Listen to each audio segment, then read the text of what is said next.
Start చేద్దాం. ధ్యాన Mudra. Voice వస్తుందని అనుకుంటున్నారు.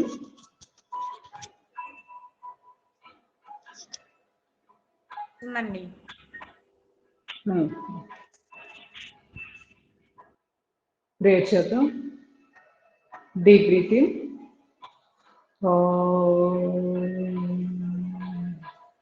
Deep breathing. Deep breathing. ఓం భూర్భువస్వః తస్సవితుర్వరేణ్యం భర్గో దేవస్య ధీమహి ధియో యో నః ప్రచోదయాత్. ఓం త్రయంబకం యజామహే సుగంధిం పుష్టివర్ధనం ఉర్వారుకమివ బంధనాత్ మృత్యుముక్షీయమామృతాత్. ఓం సహనావవతు సహనౌ భునక్తు సహ వీర్యం కరవావహై తేజస్వినావధీతమస్తు మా విద్విషావహై. ఓం శాంతి శాంతి శాంతి. హరి ఓం. సర్వే జనా సుఖినో భవంతు.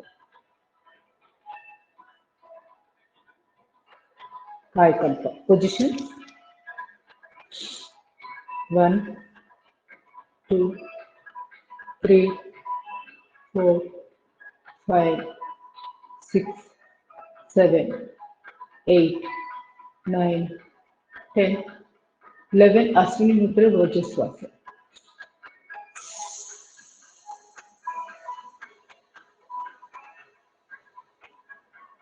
రిలీజ్ అశ్విని ముద్ర. రిలాక్స్. నెమ్మదిగా నిలబడి position.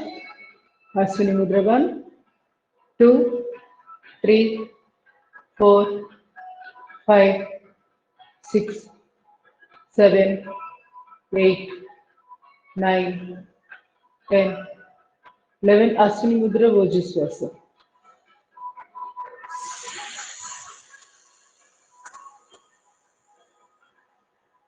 Release Ashwini Mudra. Relax. శ్వాస.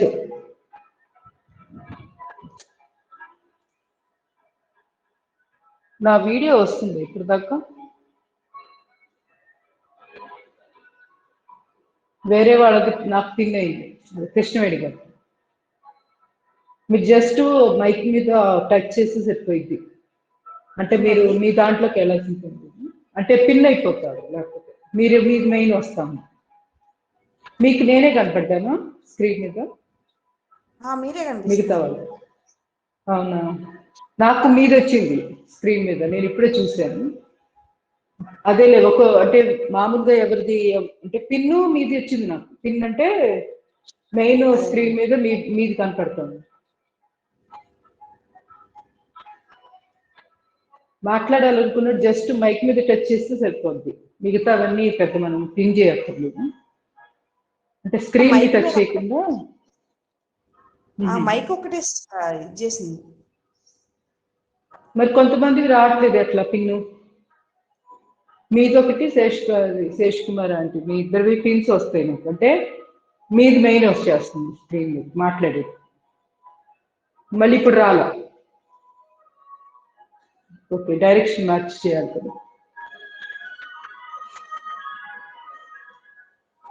అది ఇందాకను మీది స్క్రీన్ మీద కనపడింది కదా. ఇప్పుడు కూడా మాట్లాడారు కానీ ఇప్పుడు మీ స్క్రీన్ మీదకి రాలా. నాదే ఉంది.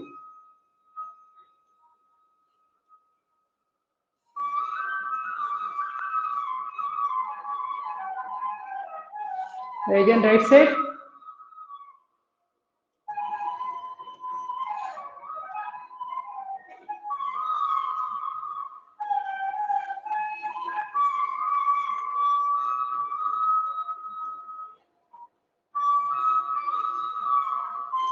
Again, right side.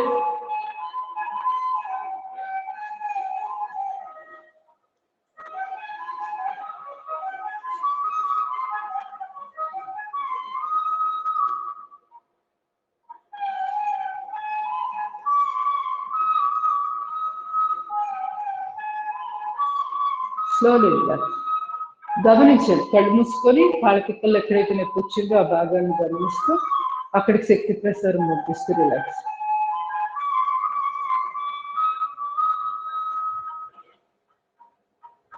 కాళ్ళకి ఎక్సర్సైజ్.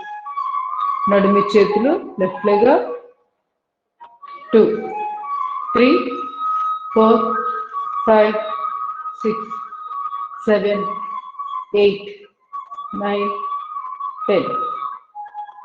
రెండు కాళ్ళ మధ్య గ్యాప్ పెట్టి చేతులు కూడు. అప్ అప్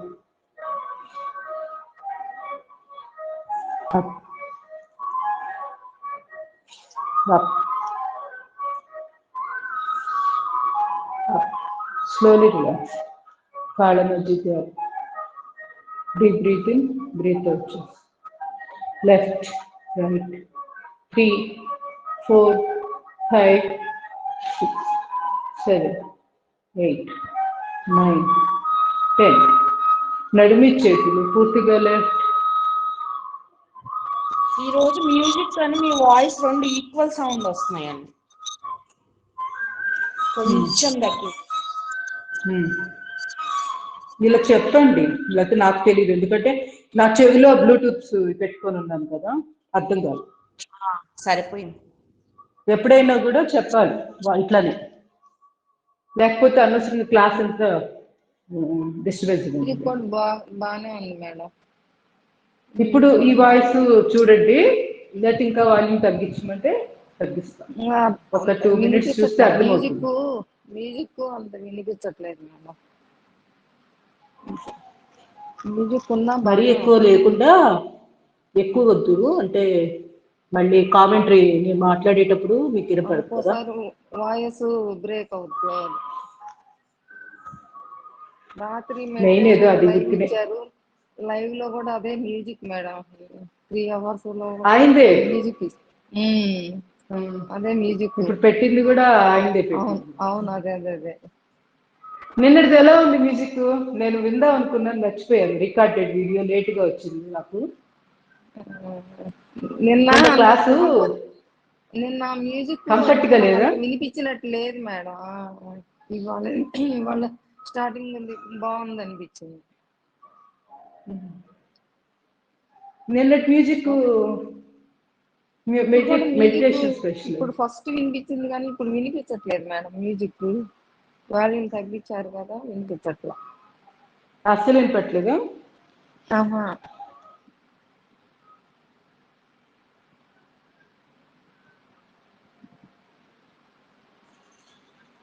అది ఒక్కొక్కసారి పెరిగిద్ది అనుకుంటా, చూద్దాం. ఇప్పుడు కొంచెం పెంచాను, లైట్ గా అలా వచ్చి రానట్టే ఉంటే బెటర్ ఏమో. లేకపోతే నేను మాట్లాడేటప్పుడు మీరు ఎలర్ట్ గా లేరనుకో, నేను మాట్లాడే మాట మీకు వినపడదు, అర్థం కాదు కదా. మనం కళ్ళు మూసుకొని చేసుకుంటూ ఉంటాం కదా, ప్రశాంతంగా ఉన్నప్పుడు సడన్ గా మ్యూజిక్ ఎక్కువ వినపడతా ఉంటే నా మాట అర్థం కాక మీరు మెలకువలు అంటే ఏదో చెవులు ఎక్కిరించుకుని నాకు వస్తాను.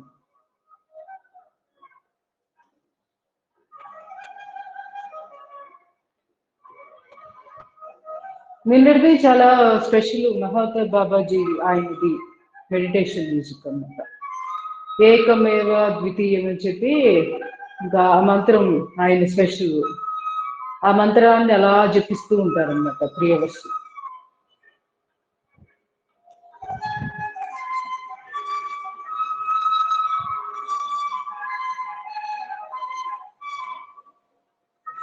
రోజుకు ఒక మ్యూజిక్ మార్చి పెడతా, ఒక 2-3 రకాల మ్యూజిక్లు.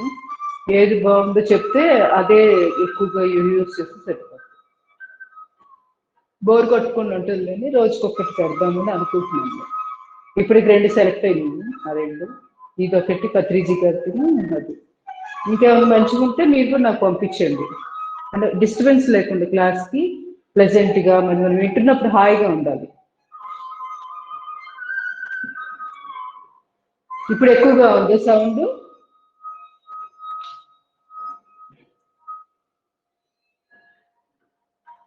లేదులేండి.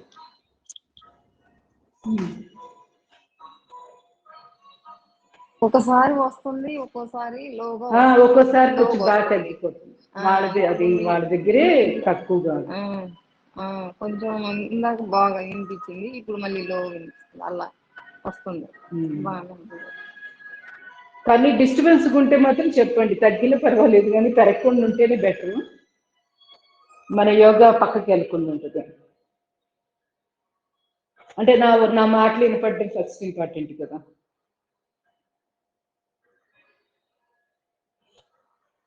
అంటే నాకు ఎందుకు ఐడియా వచ్చింది, మనం మెడిటేషన్ చేస్తున్నప్పుడు వాళ్ళు కూడా సన్న ఫ్లూట్ మ్యూజిక్ పెడుతున్నారు కదా, అట్లాగే యోగా క్లాస్ మొత్తం జరిగే 2 hours ఏమి లేకుండా మ్యూజిక్ లేకుండా ఉంటే కొంచెం బోర్గా అనిపిస్తుంది అని అట్లా బ్యాక్గ్రౌండ్ మ్యూజిక్ లాగా ట్రై చేస్తున్నాను. బాగాలేకపోతే చెప్తే నేను ఆపేస్తాను, ఇంకా ముందులాగా ఎంటీగా నా ఒక్క వాయిసే. అది కూడా చూడొచ్చు, ఎక్స్పెరిమెంట్ చేయడమే అన్ని, ఎట్లా బాగుంటే అట్లా ముందుకు వెళ్దాం.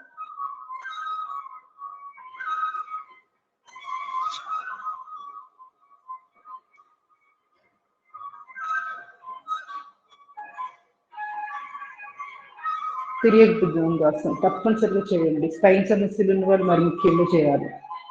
తాడాసనం, తిరియక్ తాడాసనం, భుజంగాసనం, ఈ 2. చిన్నపిల్లలు మరి ముఖ్యంగా వాళ్ళు కూడా చేయాలి. Hand neuromuscular breathing exercise.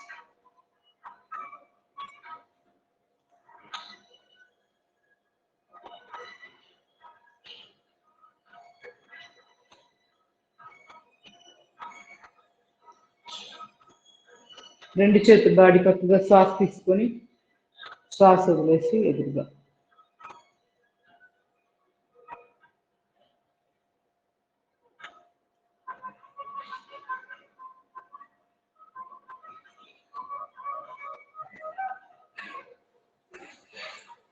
కుడి చేయి 5 వేలు ముక్కుల ముద్ర, క్లాక్ యాంటీ.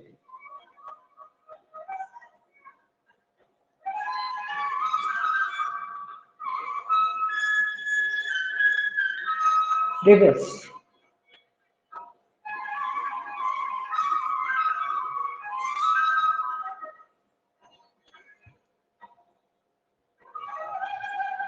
పౌర్ణమి ధ్యానము ఎంతమంది రాత్రి పార్టిసిపేట్ చేశారు? అంటే మీ సొంతంగా అయినా ఏదైనా కానీ ధ్యానం ట్రై చేసిన వాళ్ళు ఎవరెవరు? ఉన్నాను కానీ పద్మావతి గారు కూర్చోలేని పడుకున్నాను మేడం. నేను పడుకొని పెట్టుకున్నాను అంతే, కూర్చోలేనని పడుకున్నాను. ఎలా అయినా పర్వాలేదు, కూర్చుని అక్కడ పడుకొని కూడా మరి మెడిటేషన్ ఉన్నా ఎక్కువసేపు. నేను కూడా చేశానమ్మా, నేను కూడా చేశాను. 12 వరకు నేను కూడా చేశాను మేడం. అవునా? అరుణ గారు కొత్తగా ఈ మధ్య మెడిటేషన్ లోకి వచ్చారు. Very good. మార్నింగ్ కూడా అలా చేసుకున్నా యోగా అయిపోయాక. కాకపోతే నాకు యోగాలో నెట్ వీక్ అయ్యి మధ్యలోనే బ్రేక్ అయ్యాను మేడం. అసలు ఎంతసేపు ఇంకా రాలా నెట్ నాకు యోగా అయిపోయేదాకా నిన్న. అవునా? నేను అబ్జర్వ్ చేయలేదండి. నాది అటెండెన్స్ ఫుల్ కనపడుతుంది కదా, అటెండెన్స్ ఫుల్ కనపడుతుంది కదా, కూడా 72 ఉంది, 72 ఉంది. నేను అటెండెన్స్ కూడా మీరు పంపించారు కదా, చూసాను. నాది నెట్ పోయి అసలు రాలేదు. ముగ్గురు. నేనేమో సిద్ధయోగులు వాళ్ళ రహస్యాలు, సిద్ధయోగులు వాళ్ళ మహిమలు ఎలా ఉంటాయి, మన భారతదేశంలో వాళ్ళ చరిత్ర, అంటే ఒక్కొక్కరి గురించి టూకీగా చెప్తా ఉన్నారు. అవి వింటా నేను మెడిటేషన్, అంటే అదొక రకంగా కూర్చొని సైలెంట్ లో కూర్చొని వింటా, పూర్తిగా మ్యూజిక్ పెట్టుకొని కాకుండా అట్లా ఆ విషయాలు వింటూ వాటి మీదుగా. మార్నింగ్ లైట్ వర్కర్స్ దానిలో కూడా చేయించినట్టున్నారు మేడం, కాకపోతే నేను అది తర్వాత పెట్టుకొని చేస్తాను. లైట్ వర్కర్స్ అప్పుడే చేయాలని ఏం లేదు, మనకి కుదరలేదు అనుకోండి, చేసేసుకోండి తర్వాత చేసుకున్నాను. ఒకటి, ఎప్పుడు స్ట్రెస్ ఫీల్ అవ్వకూడదు, మనకి ఏదో హోంవర్క్ ఇచ్చినట్టుగా ఫీల్ అవ్వకూడదు, మనకి ఇష్టంగా చేయాలి చేసే పని. యోగా అయినా అంతే, మీ క్లాస్కి వస్తే అబ్బాయి యోగా క్లాస్ చేయాలా, ఇలాంటి ఫీలింగ్ వచ్చిందంటే మనం కరెక్ట్ వేలో లేము. అంటే దాన్ని ఒక పనిలాగా తీసుకోకూడదు, ఇష్టంగా చేయాలి. ఇష్టంగా చేస్తే ప్రతిరోజు యోగా క్లాస్ ఎప్పుడెప్పుడు ఉంటుందా అని ఎదురు చూస్తూ ఉంటాం. అదే బలవంతంగా చేస్తే ఈ రోజు వచ్చేసింది అప్పుడే యోగా క్లాసు, మళ్ళీ మొదలు పెట్టాలని అట్లా ఫీలింగ్ స్టార్ట్ అవుతుంది. అది చాలా చాలా కష్టంగా ఉంటుంది పని చేసేటప్పుడు. అంటే ఒక యుగం గడిచినట్టు గడుస్తుంది, ఆ గంటన్నర. అది అంతే కదా, మీరు గమనించండి. మనం సంతోషంగా ఉన్నప్పుడు ఒక రోజు ఏమో 24 గంటలు ఎంతో ఫాస్ట్ గడిచిపోతుంది. మీరు దుఃఖంగా మన మనసు బాలేదు, మూడ్ బాలేదు అనుకోండి, ఆ రోజు గమనించండి, రోజంతా చాలా ఎక్కువసేపు ఉన్నట్టు ఉంటుంది, యుగం గడిచినట్టు గడుస్తుంది. అట్లా అది అక్కడే కనుక్కోవచ్చు. అంటే మన మానసిక స్థితిని బట్టే ఎదుటిది కనపడతా ఉంటుంది. ఎదుటి దాంట్లో లోపం ఉండదు ఎప్పుడు. అది అట్లనే ఉంటాయి. అది ఎదుటి వాళ్ళ మనుషులు అవ్వచ్చు, యోగ సాధన అవ్వచ్చు, మెడిటేషన్ అవ్వచ్చు, ఏదైనా అవి సేమ్. అవి ఎట్లా ఉండాలో వాటి సహజ సిద్ధిగా వాటి యొక్క నేచర్ అలానే ఉంటుంది. మనిషిని కూడా కావచ్చు. మనకు నచ్చినప్పుడు అవతలది చాలా చాలా కష్టంగా అనిపించింది. సో మనం మార్చుకోవాల్సింది ఎదుటి వాళ్ళని మనం మార్చలేము. సో మార్చుకోగలిగింది ఏంటి? మన యొక్క మనసు, మన యొక్క మూడ్స్, అవి ఎప్పుడు హ్యాపీగా ఉండేటట్టు మనసుని ఆహ్లాదంగా ఉల్లాసంగా ఉంచుకోవడానికి ఏం చేయాలి అనేది ఆలోచించాలి. అంతే. దాని మీద మీరు ఆలోచన చేస్తే ఆటోమేటిక్గా సమస్య పరిష్కారం దొరుకుతుంది.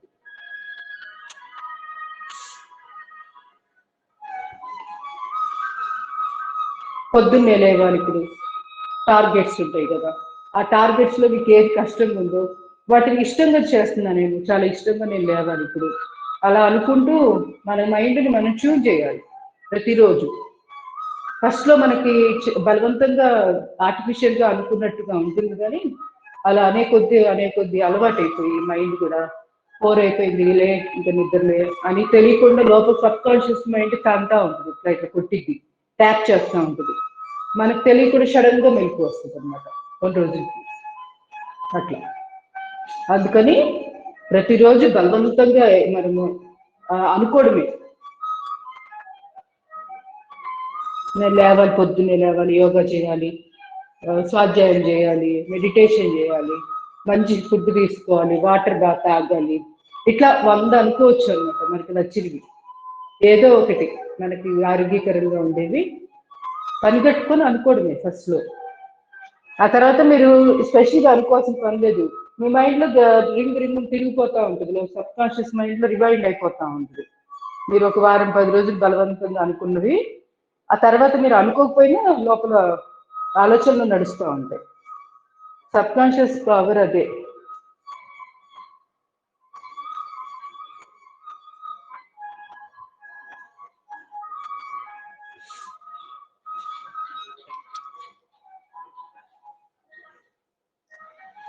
అందుకే బలవంతంగా ఎఫర్మేషన్స్ చెప్పించేది, నేను శరీరాన్ని కాదు, నేను ఈ ఆత్మని అని. అలాగా కొన్ని లేకపోతే శ్రీరామ శ్రీరామ రామకుటి రాయిస్తూ ఉంటారు. ఇట్లాంటివన్నీ ఎక్సర్సైజ్ కారణం ఏంటంటే ఫస్ట్ లో బలవంతంగా చేయిస్తే సాధకుడి చేత అవి ఆటోమేటిక్ గా ముద్రలు పడిపోతాయి బ్రెయిన్ లో.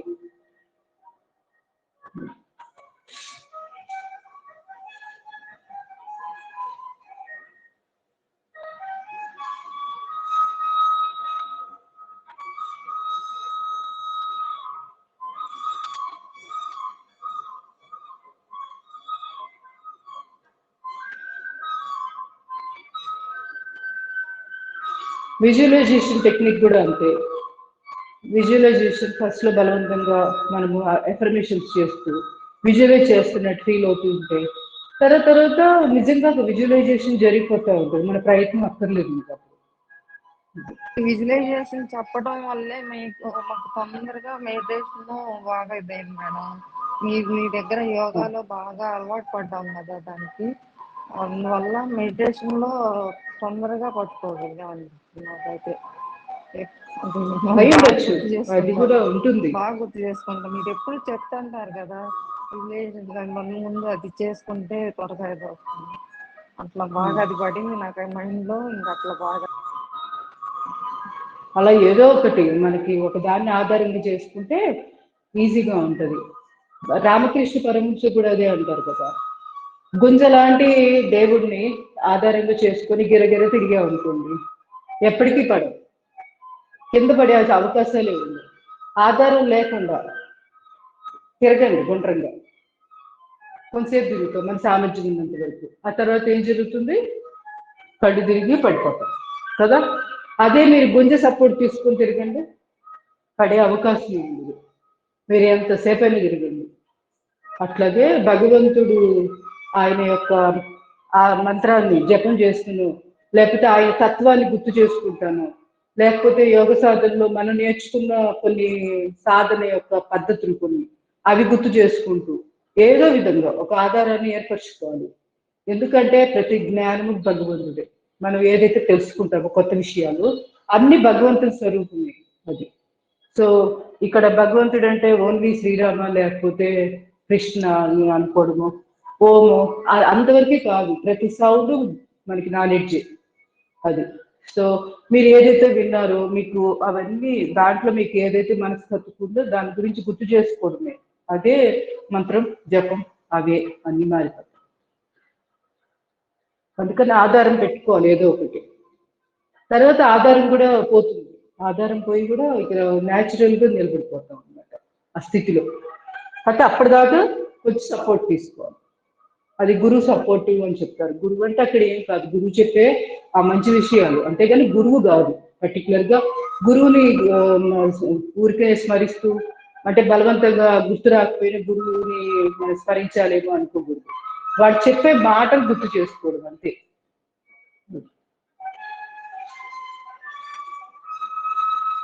అది ఎప్పుడు వాళ్ళ గుర్తుకు వస్తాయి? స్వాధ్యాయం, శ్రద్ధగా వినడం, శ్రవణం చేసిన దాన్ని మననం చేయడం, మననం చేసిన దాన్ని ఒక ధ్యాసగా ఒక అదే అదే ఇదిగా ఆలోచన చేస్తూ ధ్యానం చేయడం.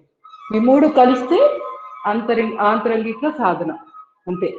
బాహ్య సాధన వచ్చి ఇప్పుడు మనం చేస్తుంది ఏది? యోగ సాధనలో ఈ 8 మెట్లు ఇది ప్రయత్నాలు దీనికి చేస్తూ ఆంతరికంగా కూడా మన సాధన ప్రయాణం జరుగుతూ ఉండాలి.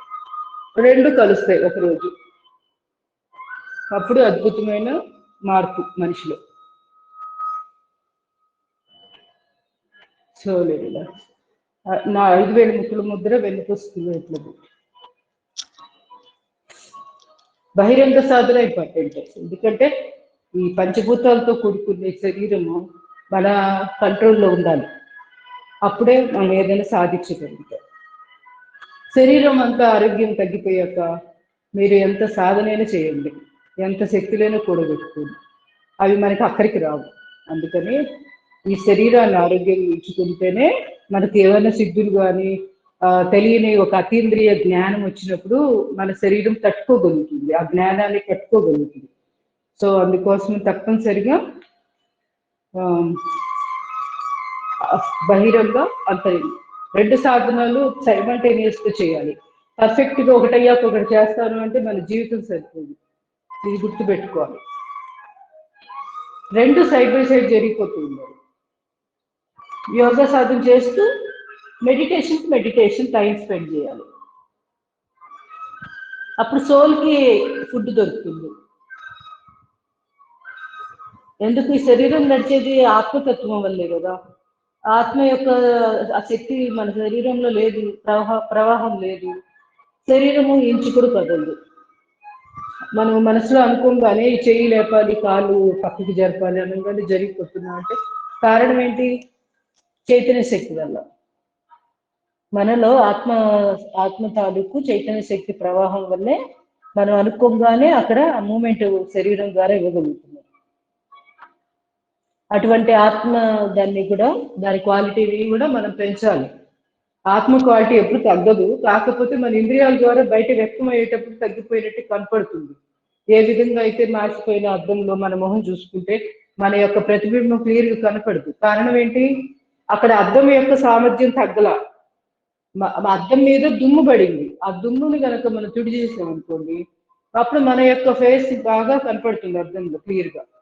అలాగే ఆత్మ యొక్క గుణాలు బయటికి వ్యక్తీకరింప చేయాలి అంటే మన ఇంద్రియాలు చాలా పవర్ఫుల్ గా ఉండాలి.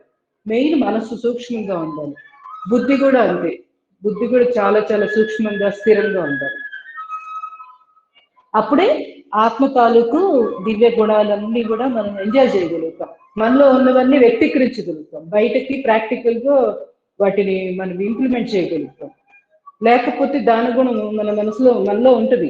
సంస్కారంలో తప్పనిసరిగా దాని గుణం ఉంటుంది ప్రతి వ్యక్తిలో. కానీ అది బయటకి వ్యక్తీకరించాలి అంటే కొంత సామర్థ్యం ఇంద్రియాల ద్వారా జరగాల్సిందే. అనుకోగానే మనసులో జరగదు.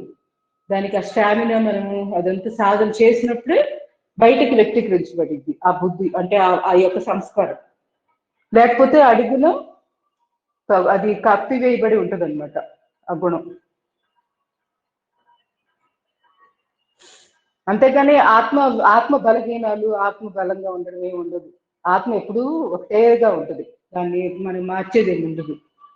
అదే ఇంద్రియాలు బలం, దాని యొక్క సామర్థ్యాన్ని బట్టి మనం వ్యక్తీకరించబడతాం. అంటే ఉన్నతంగాన అదోగా, అంటే నిమ్న శ్రేణి, లోయర్ లెవెల్లో ఉన్నామా, మీడియమా, హయ్యా అనేది మనమే డిసైడ్ చేసుకుంటాం మన యొక్క సాధన ద్వారా.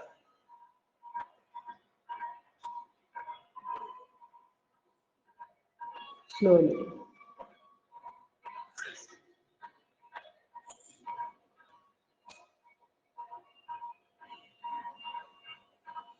ఎంతటి గొప్ప వ్యక్తులైనా శరీరం లేకపోతే వాళ్ళు ఏమి చేయలేదు.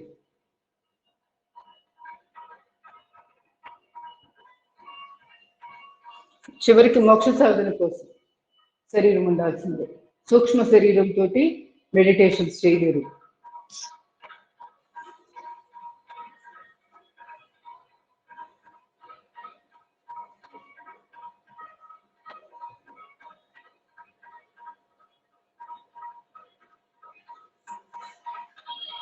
అందుకే మానవ శరీరం చాలా మంచిది, దుర్లభం అని చెప్పేది. అంటే అది రావడమే చాలా చాలా రేరు. ఎంతో అదృష్టం ఉంటే మానవ జన్మ వస్తుంది. ఆ వచ్చిన జన్మని ఊరికినే ఇంద్రియాలు సుఖ పెట్టడానికి అట్లా ఉపయోగించద్దు. వీలైనంత వరకు మన యొక్క జన్మ లక్ష్యం ఏంటి, మనం ఎందుకు పుట్టాం, మన వల్ల ఏదైనా ఒక మంచి కార్యక్రమం ఈ భూమి మీద నేను చేయగలిగానా లేదా, జరిగిందా లేదా చెక్ చేసుకోవాలి ఎప్పుడు. అది నెంబర్ ఎంత, క్వాంటిటీ ఎంత, అవి ముఖ్యం కాదు. ఒక వ్యక్తిలో మన వల్ల ఒక మంచి జరిగినా అది మన జీవితం ధన్యమైపోయినట్టే.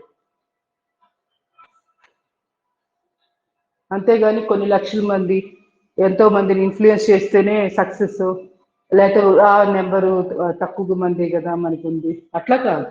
మన చుట్టూరా మన చేతనైనంతలో చుట్టుపక్కల వాళ్ళకి మంచి చేయాలి అంతే.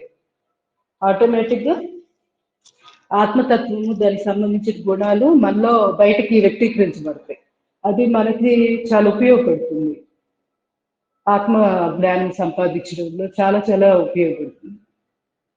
ఎవరికో సహాయం చేయడం వల్ల వాళ్ళకి ఎంత ఉపయోగపడిందో తర్వాత సంగతి. చేసిన వాళ్ళు ఇంకెక్కువ లాభం పొందుతారు. అనుష్ఠానం, సేవ, మనం తెలుసుకున్న జ్ఞానాన్ని ప్రాక్టికల్గా ఇంప్లిమెంట్ చేయడమే అనుష్ఠానం అంటాం. వివేకానందులు వారు ఎక్కువగా నొక్కి ఒక్కాడించి ఎక్కువ చెప్పేది దీని గురించే. మీరు ఎంత జ్ఞానం తెలుసుకున్నారు, ఇది కాదు ముఖ్యం. తెలుసుకున్న జ్ఞానంలోది ఒక చిన్న అంశం, ఒక చిన్న తీసుకొని మీరు ప్రాక్టికల్గా దాన్ని వినియోగించారా లేదా, ఆ విషయాన్ని మీ జీవితంలో రియల్గా ఇంప్లిమెంట్ చేయండి అని చెప్తారు. అందుకే ఆయన చెప్పే వేదాంతాన్ని ఏమంటారంటే అనుష్ఠాన వేదాంతం అంటారు. అనుష్ఠానం అంటే ఇంప్లిమెంట్ చేయడాన్ని అనుష్ఠానం అంటారు. అది ఇంప్లిమెంట్ చేసి చూడండి. అంతేగాని చదివిన జ్ఞానాన్ని చదివినట్టుగా బుర్రలో పెట్టుకోవాలి. అది ఎంతవరకు మననం చేసుకోవడానికి, ధ్యానం ద్వారా ఇంకా పై స్థాయికి వెళ్ళడానికి ఉపయోగపడుతుంది జ్ఞానం. అది కూడా చాలా ఇంపార్టెంట్. కానీ తెలుసుకున్న జ్ఞానంలోది కొంతైనా ప్రాక్టికల్గా ఇంప్లిమెంట్ చేయాల్సిందే వ్యక్తి. చేయకపోతే అప్పటిదాకా ఆ వ్యక్తి పర్ఫెక్ట్నెస్ రాదు. ఆత్మతత్వాన్ని మనము ప్రకటించాలి అంటే తప్పనిసరిగా రియల్గా ప్రాక్టికల్స్ చేయాల్సిందే. అది ఏ రూపమైన అవ్వచ్చు. మనకి ఎన్నో నచ్చిన ప్రవృత్తులు ఉంటాయి. వృత్తి వేరు, ప్రవృత్తి వేరు. ప్రవృత్తి అంటే ఇష్టపూర్వకంగా మనకు న్యాచురల్గా మన మనస్తత్వాన్ని తగ్గే విధంగా చేసే పనులు ప్రవృత్తి అంటాం. వృత్తి అంటే ఈ జీవితం నడవడానికి, డబ్బు సంపాదించుకోవడానికి చేసే ప్రయత్నాల్లో కొన్ని పనులు మనం ఎన్నుకుంటుంటాం. ఉద్యోగ పరంగా చేసే కొన్ని, ఏదైనా కానీ ఆ కుటుంబ పోషణకి కావాల్సిన విధంగా మనం చేసే పనులు, అవి వృత్తి. వృత్తి వేరు, ప్రవృత్తి వేరు. సో ప్రవృత్తి ఉండాలి ప్రతి వ్యక్తికి. వృత్తి అంత ఇంపార్టెంట్, ప్రవృత్తి కూడా అంతే ఇంపార్టెంట్. లేకపోతే జీవితం ఒక యాంత్రికంగా తయారయ్యి నిస్సారంగా ఉంటుంది. అప్పుడు ఏమవుతుందంటే మన మైండ్ ఫుల్ ఎక్స్ప్లోర్ అవుతూ ఉంటుంది.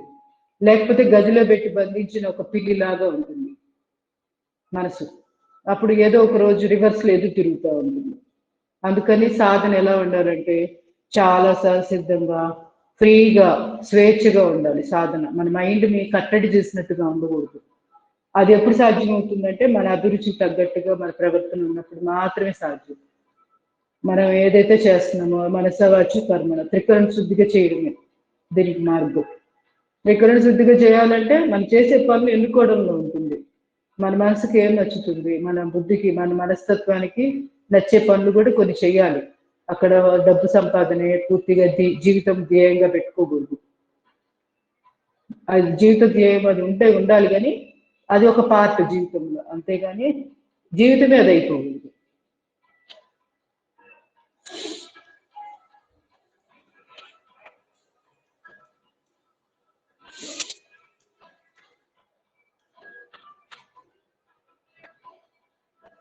ప్లస్ ప్రతి జీవితంలో ప్రతి క్షణంలో కృతజ్ఞత పూర్వకంగా స్వీకరిస్తూ ఆ భగవంతుని దైవాలే నేను ఇట్లా ఉన్నా అనుకుంటూ ఉండాలి గుర్తొచ్చినప్పుడల్లా.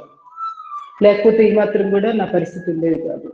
అట్లా అనుకుంటూ ఉంటే మన యొక్క స్థితి ఇంకా పెరుగుతుంది.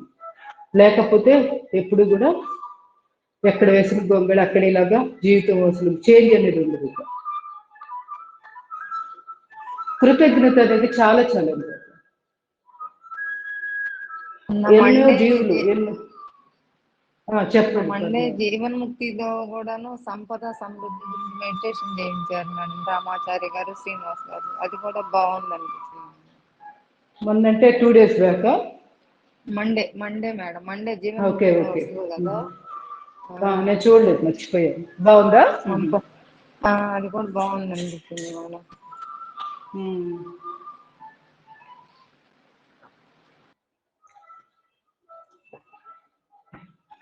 వాళ్ళు పరిగెట్టుకుని క్లాస్ చెప్పేది ఎందుకంటే అలా అనుకోమని మెడిటేషన్లో అనుకుంటూ తెలియకుండా ఆలోచన రేఖ స్థితికి మనసు వెళ్ళిపోతుంది. వెళ్ళక ముందు దాకా పాజిటివ్ ఆలోచన చేయమని చెప్తున్నారు కదా. పాజిటివ్ ఆలోచనలు ఎలా ఉంటాయంటే ఇవే, వాళ్ళు చెప్పే మంచి మాటలు గుర్తు చేసుకుంటూ ఉండడమే, అవే బీ పాజిటివ్ అంటే. సూర్య నమస్కారం. నమస్కారం. ఓం మిత్రాయ నమః.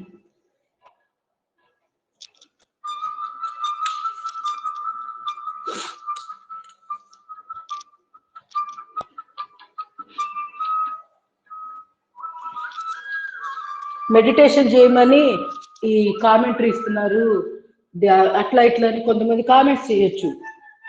వాళ్ళ స్థాయిని బట్టి వాళ్ళకి అనిపించవచ్చు.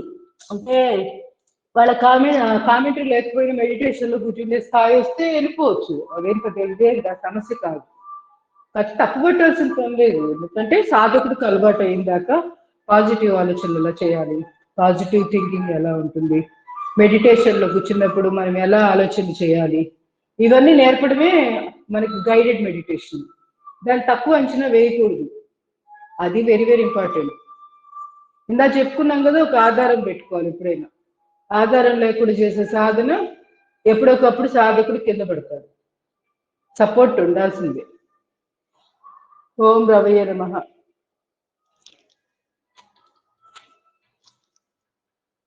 ఆధారం దొరికిందాకే, ఆ తర్వాతే గైడెడ్ మెడిటేషన్ అక్కర్లేదు, ఎవరు చెప్పిన టెక్నిక్స్ అక్కర్లేదు. మన మైండ్ వెళ్ళిపోతూ ఉంటుంది, చక్కగా ఎక్స్ప్లోర్ అవుతూ ఉంటుంది. కొంచెం దాని మార్గం చూపించేదాకా ఒక సిస్టమేటిక్గా దాన్ని ట్రైన్ చేయాలి. ఆ ట్రైనింగ్ కోసం ఇది అన్ని ఈ స్టెప్స్ మొత్తం.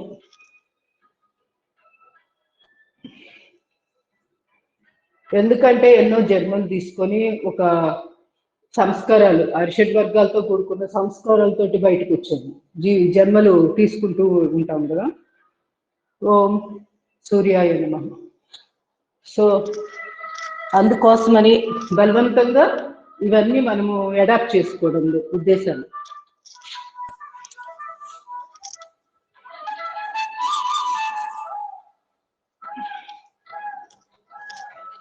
ఎక్కడ గురి కుదిరితే ఆ పద్ధతి ఫాలో అయిపోండి అంతే.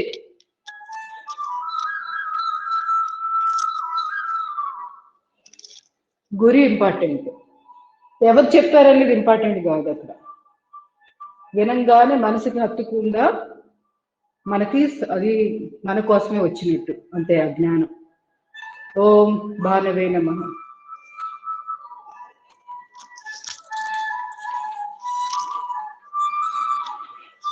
ఎవరు చెప్పినా దాంట్లో కొత్తదనం, కొత్త విషయం ఉంటే తీసుకోవడమే.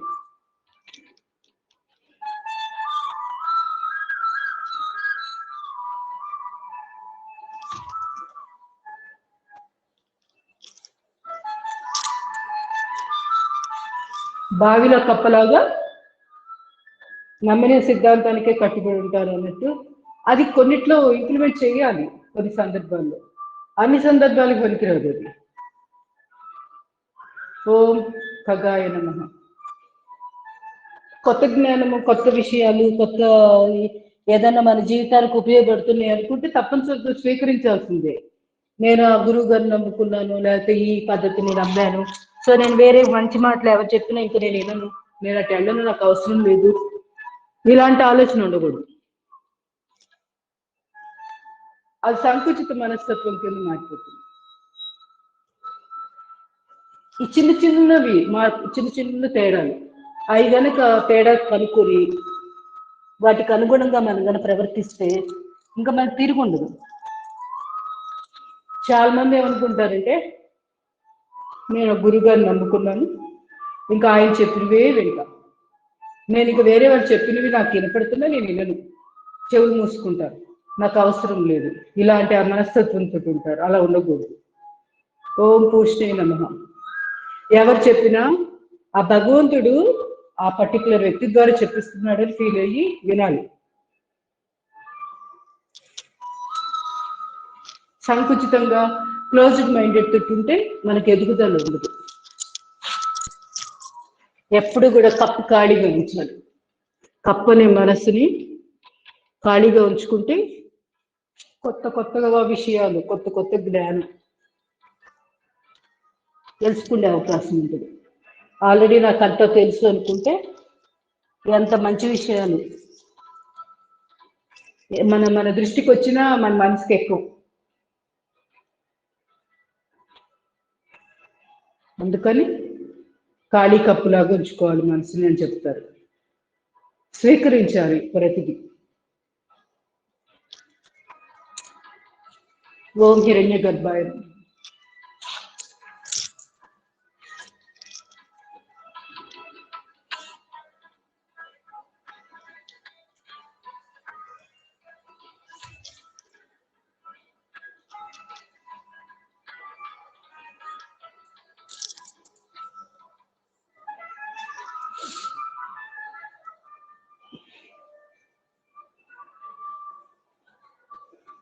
ఓం మరీచయ నమః.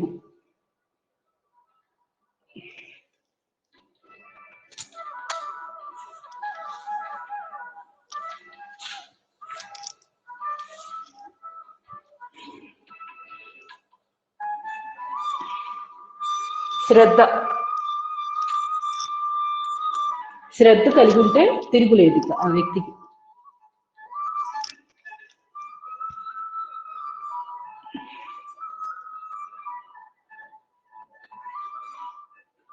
ఓం మరీచయ నమః.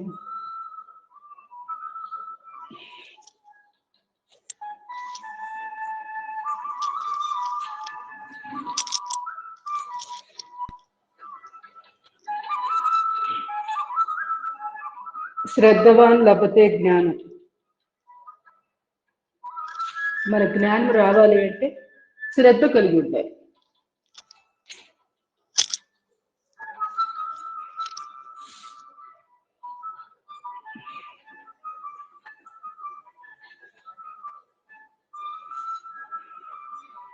ఓం ఆదిత్యాయ నమః.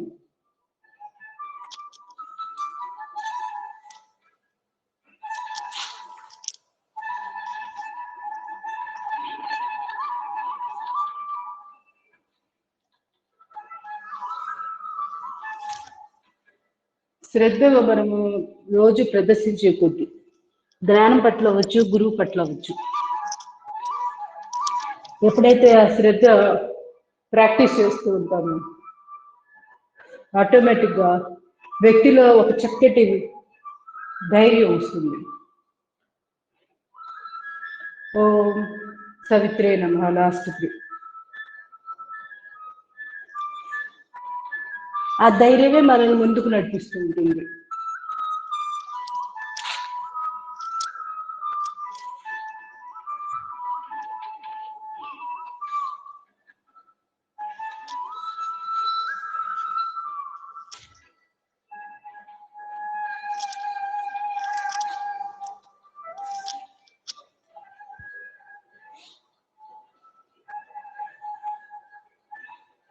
లాస్ట్ 2. ఓం అర్కాయ నమః.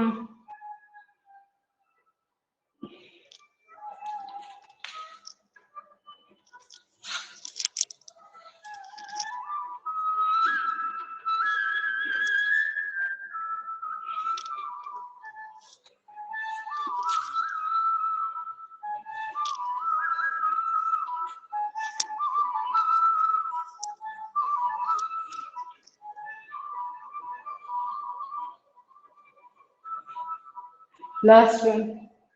ఓం భాస్కరాయ నమః.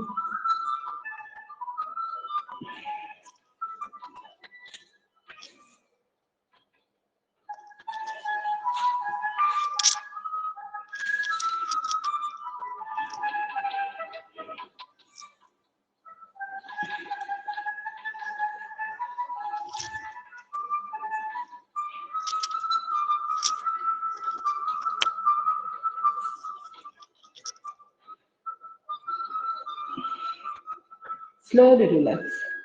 Relax in Amritasana.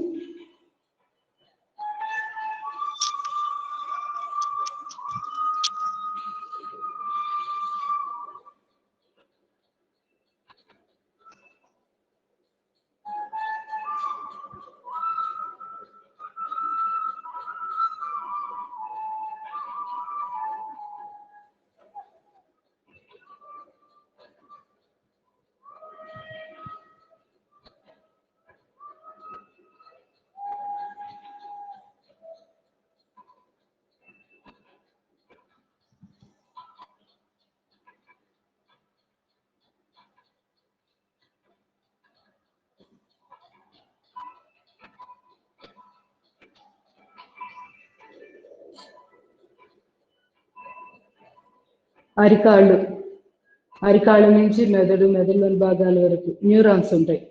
మెదడులో న్యూరాన్స్, నర్వస్ సిస్టంలో ఉన్న నర్వ్ సెల్స్, బాడీలో ఉన్న నర్వ్ సెల్స్, ఈ రెండు మాత్రం మనము పుట్టినప్పుడు ఎలా అయితే ఉంటాయి కణాలు, ఇంకా అంతే అవే పెరుగుతూ మనతో పాటే ఉంటాయి. కానీ పుట్టడం, చనిపోవడం, మరి కొత్తవి రావడం ఉండవు. ఇంకా మిగతావి మొత్తం కణాలు శరీరంలో టోటల్ కణాలన్నీ చనిపోతాయి, పుడుతుంటాయి, మళ్ళీ కొత్తవి వస్తూ ఉంటాయి. కానీ ఈ మెదడులో ఉన్న కణాలు నర్వస్ అంటే న్యూరాన్స్, మన బాడీలో ఉన్న వ్యాపించి ఉన్న న్యూరాన్స్ ఏవైనా కానీ అంటే నరాలకు సంబంధించింది, వాటి యొక్క బ్రాంచెస్ ఇవి మాత్రం మారవు. అవి ఎప్పుడు అంతే ఉంటాయి. వాటిని ఆరోగ్యంగా ఉంచుకోవడమా లేదా అనేది మన చేతుల్లోనే ఉంది. మెమరీ లాస్ అవ్వకుండా, ఈ అల్జిమర్స్ వ్యాధి లాంటి వాటికి బారి పడకుండా ఉండాలంటే మెదడుకి కూడా చక్కటి ఆహారం ఇవ్వాలి. అది శ్వాస రూపంలో కొంత, ఆహార రూపంలో కూడా కొంత. వీటి జాగ్రత్తలు తీసుకుంటూ ముందుకు వెళ్ళాలి. లేకపోతే వయసు రీత్యా వచ్చే సమస్యలు మనల్ని చుట్టుముడుతూ ఉంటాయి. అవి రాకుండా ఉండాలి అంటే ఇవన్నీ మనసులో పెట్టుకొని బ్రెయిన్ని కూడా మనం ఎక్స్ప్లాయిట్ చేయకూడదు. అంటే అది బాగున్నాడు దాన్ని ఇష్టం వచ్చినట్టు వాడేయడం, పిచ్చి పిచ్చి ఆలోచనలతోటి ఎలా వచ్చినా కూడా ఆలోచనలు అన్నిటిని అలా ఆలోచిస్తూ అలా ఉండకూడదు. మెంటల్ డయేరియా అంటారు దీన్ని. అంటే శారీరకంగా డయేరియా ఎలా అయితే ఉంటుందో మానసిక డయేరియా అది అంతే కదా. శారీరకంగా మనకి డయేరియా వస్తే అంటే విరోచనాలు అలా వస్తే ఏం జరుగుతుంది? మన శరీరం అంతా నీరసించిపోయి కాళ్ళు చచ్చిపడిపోయినట్టు, కుప్పబడిపోయినట్టు ఉంటుంది. ఎందుకు? సోడియం, మెగ్నీషియం సాల్ట్స్ ఇవన్నీ తగ్గిపోయి బాడీలో నీరసం వస్తుంది కదా. అలాగే మనస్పరంగా కూడా అంతే. నెగిటివ్ ఆలోచనలు కట్టడి చేయకుండా వాటికి వాటిని వదిలేసామనుకోండి, మన మైండ్ కూడా అలానే డయేరియాకి అది గురైద్ది. డయేరియా అంటే దాని యొక్క శక్తి అంతా మొత్తం డౌన్ అయిపోతుంది. బ్రెయిన్ యొక్క శక్తి, ఆ మనసు యొక్క శక్తి. అవి ఎటువంటి మనసుని మన సూక్ష్మంగా తయారు చేసుకో మెడిటేషన్ ద్వారా మన ఉన్నతికి ఉపయోగించుకోవాలో అటువంటి మనసు అనవసరంగా నెగిటివ్ ఆలోచనల వల్ల నిర్వీర్యం అయిపోతుంది. అలా అవ్వకుండా చూసుకోవాల్సిన బాధ్యత మనదే. అందుకే శ్వాస మీద నియంత్రణ, ప్రాణాయామాలు చేయండి అని చెప్పేది పెద్దవాళ్ళు. కాయకల్ప చేయండి. అశ్విని ముద్ర 1 2 3 4 5 6 7 8 9 10 11. అశ్విని ముద్ర ఊహిస్తున్నాం. Release Ashwini Mudra, relax. నెమ్మదిగా వశిష్ఠ ప్రాణాయామం. Deep breathe in, deep breathe out. ఒక 10 ఆవృతాలు మీ దృష్టి పొట్ట మీద పెట్టి శ్వాస తీసుకుంటున్నప్పుడు బాగా పొట్టని మ్యాక్సిమం వ్యాకోచింపజేయాలి. శ్వాస వదిలేటప్పుడు ఛాతీలోది ముందు వెళ్ళిపోతూ తర్వాత పొట్టలోది బయటకు వెళ్ళిపోతున్నట్టు. శ్వాస తీసుకునేటప్పుడు ముందు పొట్టలోకి, ఆ తర్వాత ఛాతీలోకి నింపుతున్నట్లు భావన చేయాలి.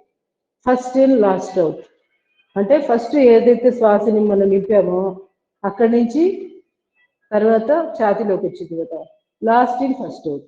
అప్పుడు ఛాతీలోది ముందు బయటకు వెళ్ళిపోతుంది, పొట్టలోది తర్వాత వెళ్తుంది.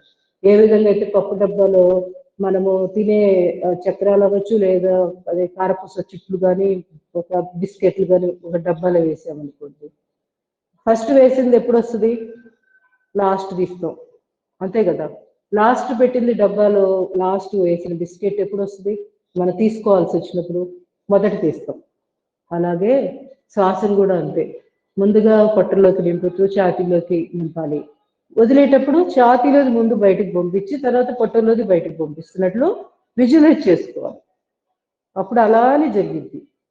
అది మీరు గమనించుకోకుండా చేసేసుకుంటూ వెళ్ళిపోయారు అనుకోండి, మనకి అసలు ఏం అర్థం కాదు. ముందు ఎక్కడ వెళ్తుంది పొట్టలోకి, లేదా ఛాతీలోకి ఎప్పుడు వెళ్తుంది, గాలి కుదుల దాకా శ్వాస వెళ్తుందా లేదా, ఈ గమనికే ఉండదు. గమనిక లేని సాధన అది కొంచెం గుడ్డెద్దు చేలో పడ్డట్టే ఉంటుంది, అంతే కదా. గుడ్డెద్దు చేలోకి వెళ్ళిపోయింది అనుకోండి, ఏం జరిగింది? మంచి పంటను కూడా దున్నేసేస్తాం, మొత్తం నాశనం చేసింది పంటను. అందుకని గుడ్డెద్దులు పనికిరావు కదా పంట పొలాల సాగుకి. అలాగే సాధన కూడా అంతే. మన సాధన ఎలా ఉండాలంటే పూర్తి స్పృహతో చేయాలి.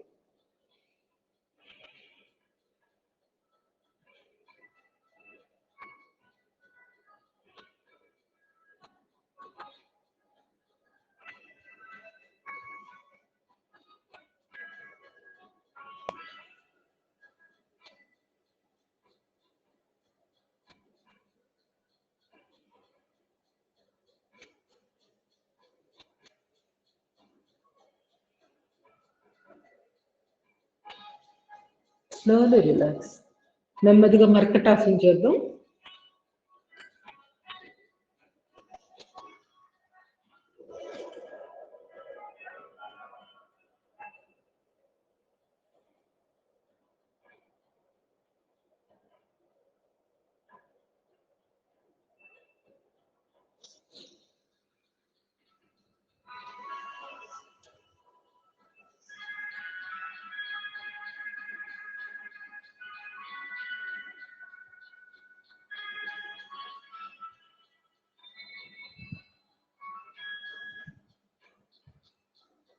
Slowly relax.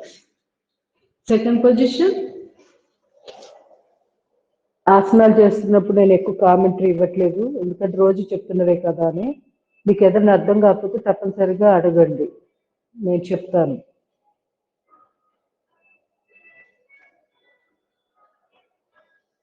కొంత టైం కలిసి వస్తుంది మాట్లాడకపోతే అని నేను మాట్లాడుకుని చేస్తున్నా.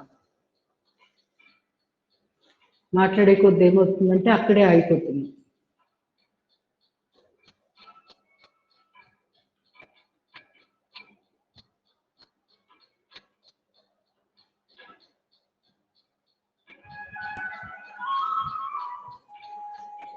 Slowly relax.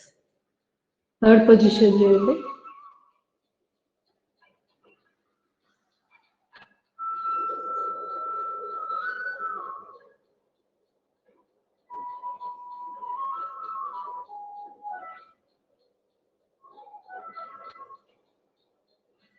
Slowly relax. ఇప్పుడు ఎడమ కాలు కుడి అరచేతిలో పైకి లిఫ్ట్ చేసిన కాలు ఎక్కడ విడవద్దు. మీరు ముడిచే కొద్దీ నడుము మీద ప్రెషర్ ఎక్కువైపోయి నడుము నొప్పులు వస్తాయి. అందుకని కాలు స్ట్రైట్ గా ఉండాలి చేసేటప్పుడు. కింద కాలు ముడిచినా పర్వాలేదు, ఇబ్బంది లేదు, ఎందుకంటే అది నేల మీదే ఉంది కాబట్టి అది పెద్ద ఎఫెక్ట్ ఏమి ఉండదు. కానీ అది వీలైనంత స్ట్రైట్ చూసుకుంటేనే బెటర్. Slowly relax. నెమ్మదిగా రెండు చేతులు తిరుగులు పెట్టండి. ఉత్తాన పాదాసనం.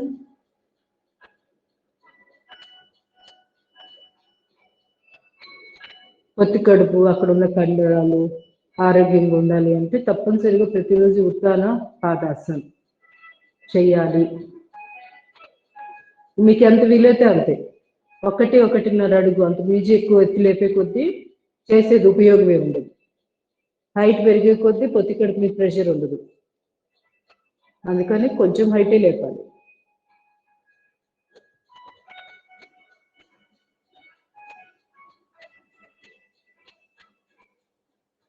Slowly relax. నౌకాసన్ పై పొట్టు తగ్గడానికి. Deep breath, lift.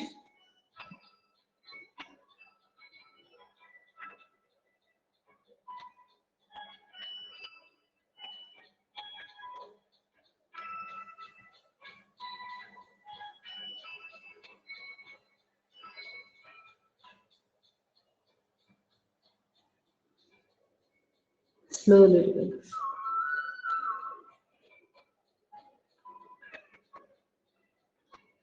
సయాటికి సంబంధించిన ఎక్సర్సైజ్.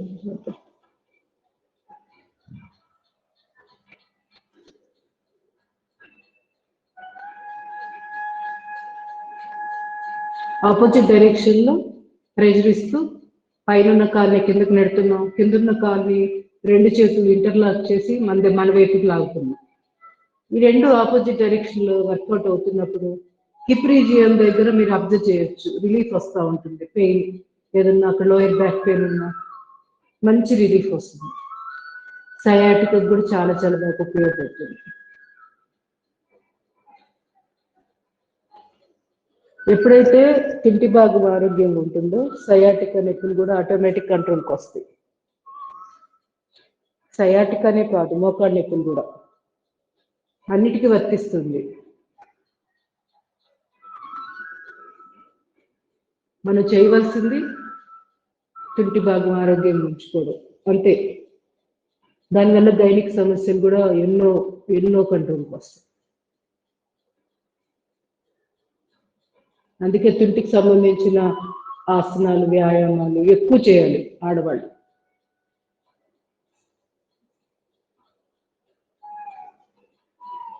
ఎక్సర్సైజ్ ఎక్కువ జరగండి దానికి, ఆ భాగానికి. మామూలు లైఫ్ లో మనకి ఏ ఎక్సర్సైజ్ గురి కాని భాగం ఏదైనా ఉందంటే తింటి భాగమే.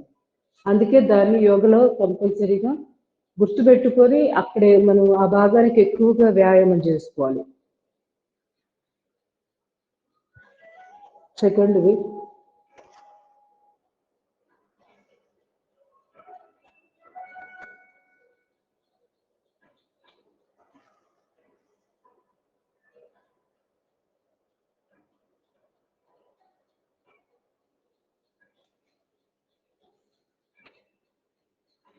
ఎడమ కాలు కుడి కాలు.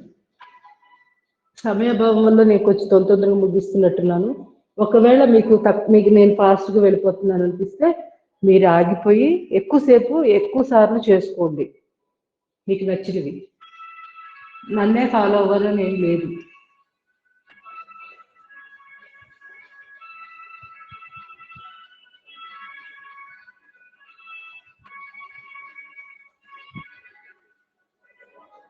Slowly relax. పవన్ ముక్తాసన చేద్దాం. కుడికాలు లిఫ్ట్, ఫోల్డ్, ప్రెస్.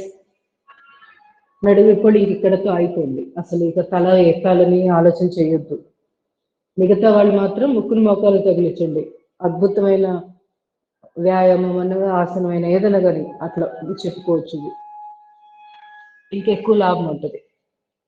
ఇలా మీరు ముక్కును మోకాలు తగిలించడం వల్ల పొట్ట బాగా ప్రెస్ అయ్యి అపాన వాయువులు, శరీరంలో ఎక్స్ట్రాస్ ఏమన్నా అపాన వాయువులు ఉండి మనకి అది వ్యాధుల కారణం. అపాన వాయువు బయటకు వెళ్ళిపోతాయి. అందుకే దీనికి ఆ పేరు పవన ముక్తాసన్ పేరు.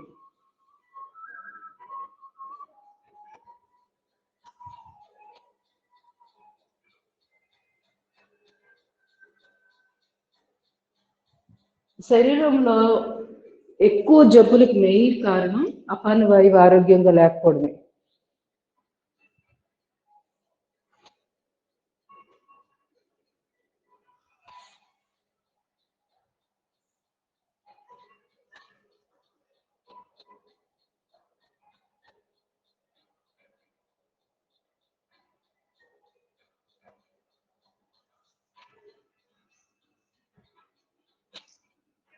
డోలనం,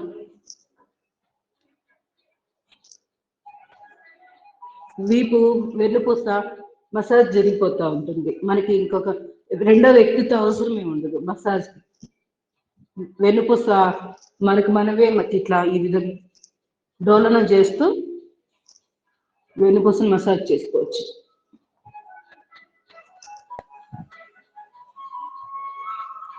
పక్కకు కూడా చేయొచ్చు, అటు ఇటు ఈ విధంగా ఇటు ఇట్లా పక్కనకి.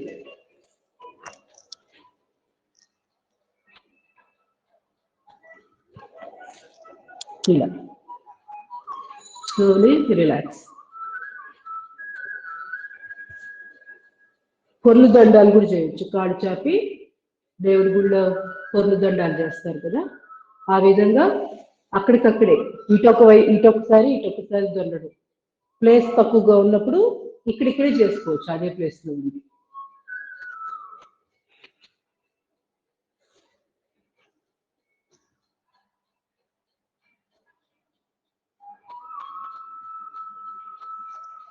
Slowly relax.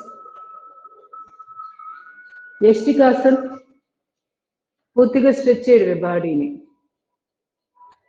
గమనిస్తూ ఉండాలి. ఇలా స్ట్రెచ్ చేస్తున్నప్పుడు ఎక్కడెక్కడ కండరాలు ఎలా స్ట్రెచ్చింగ్ గురవుతున్నాయి, అక్కడికి శక్తి ప్రసారం పంపిస్తూ శరీరంలోని కండరాలు, ఎముక జాయింట్స్ అన్ని ఆరోగ్యంగా ఉన్నట్లు భావన చేస్తూ మనోనేత్రంతో గమనిస్తూ ఆ భాగాలకి సమపాలనలో ప్రాణశక్తి ఎంత అవసరమో అంత ఆ భాగానికి ప్రాణశక్తి అందుతూ ఆ అవయవాల కండరాలు ఆరోగ్యంగా ఉన్నట్లు భావన చేస్తూ ఈ విధంగా యష్టికాసనలో రిలాక్స్ అవుతూ ఉండొచ్చు. Slowly relax, slowly relax. నెమ్మదిగా ఎడమ వైపు కూడా లేచి మాధ్యలాసన, అధోముఖ శ్వానాసనం. సమయం తక్కువ, కొంచెం టైం వేస్ట్ అవుతున్నట్టు అనిపించింది మాట్లాడడం వల్ల. అందువల్ల నేను కొన్ని చెప్పలేదు. మీకు కావాలంటే మీరు చేయండి. సేతుబంధాసన, కందరాసన చేసుకుని తర్వాత మీరు వచ్చేయండి మిగతా వాటికి. ఒక్కొక్కసారి సమయాన్ని బట్టి కొన్ని తగ్గించాల్సి వస్తూ ఉంటుంది, కొన్ని పెంచుకుంటాం కాబట్టి కొన్ని తగ్గించాల్సి వస్తూ ఉంటుంది.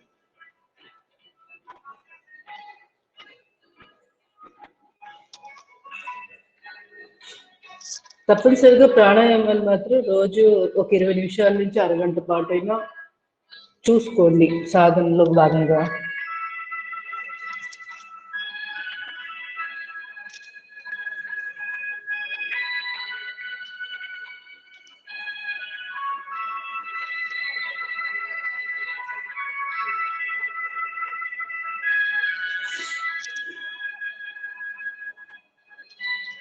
వెన్నుపూసకు కూడా ఇది కూడా చాలా చాలా బాగా ఉపయోగపడుతుంది. మార్జాలాసన, అధోముఖ శ్వానాసన.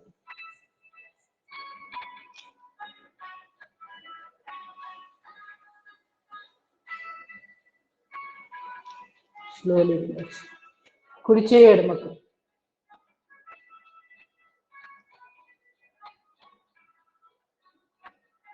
Slowly relax. నెమ్మదిగా బోర్లా పడుకొని భుజంగాసనం చేద్దాం. Deep breathe in, lift.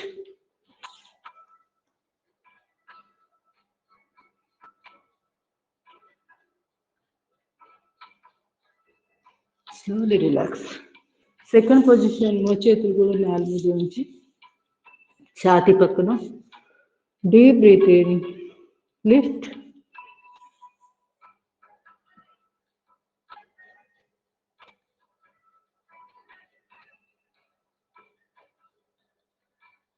Very very important. Lower back pain ఉన్న వాళ్ళు చక్కగా ఈ భంగిమను ఎక్కువగా మీరు సాధన చేయాలి. Slowly relax. సర్పాసన్. థైరాయిడ్ ప్రాబ్లమ్స్ ఉన్న వాళ్ళు సర్పాసన్ అద్భుతంగా పనికొస్తుంది. మెడ నొప్పులు, సర్వైకల్ స్పాండిలైటిస్ వీటికి కూడా.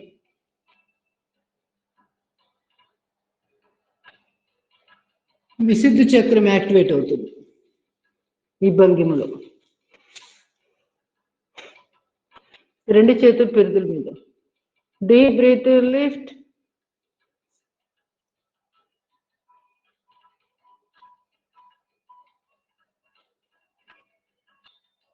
Slowly relax. ఫిఫ్త్ది రెండు అరచేతులు గడ్డం దగ్గర ఒకదాని మీద ఒకటి. Deep breathe in, lift.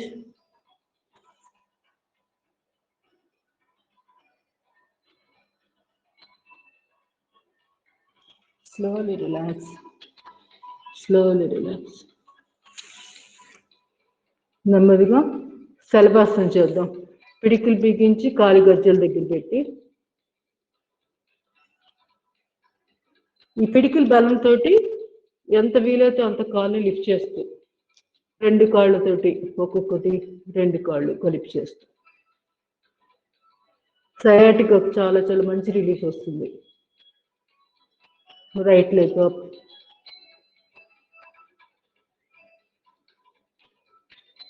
ఇప్పుడు రెండు కాళ్ళు ఒకేసారి పిడికిల బలంతో deep breathe in, lift.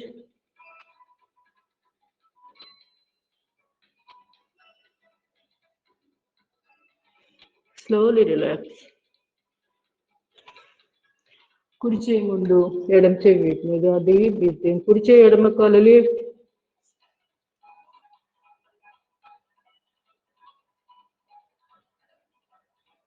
Slowly relax. చేయి మార్చి ఎడమ చేయి ముందు కుడి చేయి వీటి మీద. Deep breathe in, lift.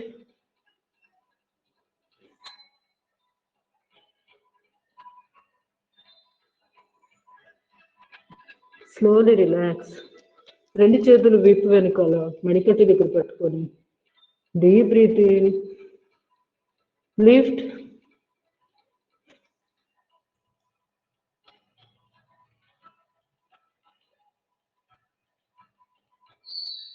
Slowly relax. Dhanurasan.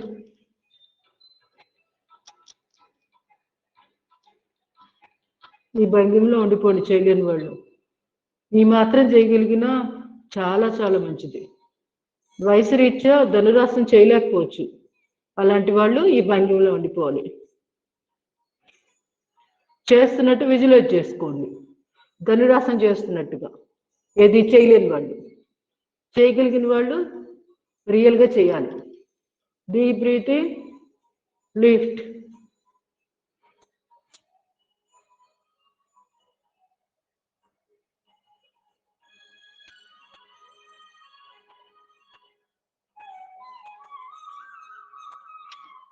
దీంట్లో కూడా స్వింగ్ చేయొచ్చు. పొట్ట బాగా దగ్గుతుంది. పెడరెక్కలు విరిచినట్టు కావడం వల్ల ఫ్రోజన్ షోల్డర్, భుజాల నొప్పులు అన్ని కంట్రోల్కి వస్తాయి. మూత్రపిండాలకి చాలా మంచి ఆసనం. ఇలా వ్యాయామం ద్వారా బరువు తగ్గించుకోవచ్చు.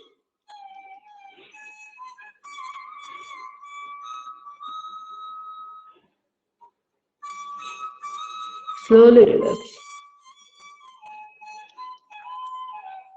Makarasan first position.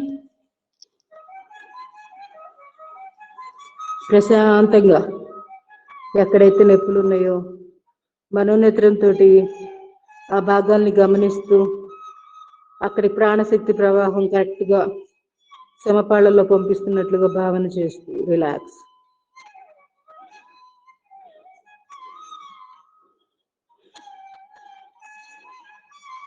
అన్ని గమనించాలి. బోర్లా పడుకున్నప్పుడు ఏ ఏ భాగాలు ప్రెస్ అయినాయి, ఏ భాగాల్లో ఎలాగా శ్వాస వెళ్తుంది, ఇవన్నీ గమనించుకోవచ్చు.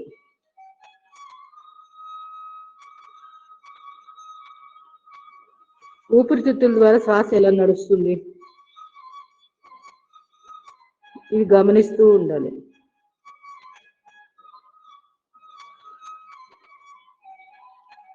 స్లోలీ సెకండ్ పొజిషన్కి వచ్చేయండి. 2 అరిచేతులు గడ్డం కిందగా. మర్మా పాయింట్స్ ఉంటాయి ఇక్కడ. నిద్ర బాగా పట్టడానికి ఉపయోగపడే మర్మా పాయింట్స్. ప్రతిరోజు ఈ విధంగా 5 నుంచి 10 నిమిషాల పాటు ఇలా గడ్డం కింద చేతులు పెట్టుకొని పడుకుంటే చక్కటి నిద్ర, ఎటువంటి కలతలు లేకుండా ప్రశాంతమైన నిద్ర వస్తుంది. ఎందుకంటే మర్మా పాయింట్స్ ఇక్కడ అప్లై మనం ప్రెషర్ గురి చేస్తాం ఈ అరిచేతులు ఇట్లా పెట్టడం వల్ల.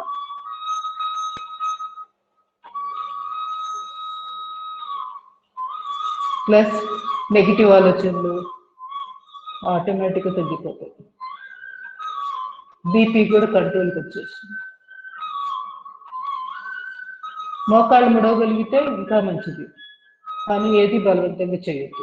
మీకు సౌకర్యంగా ఏది ఉందో ఆ బిందువులోనే ఉండిపోండి. Slowly relax.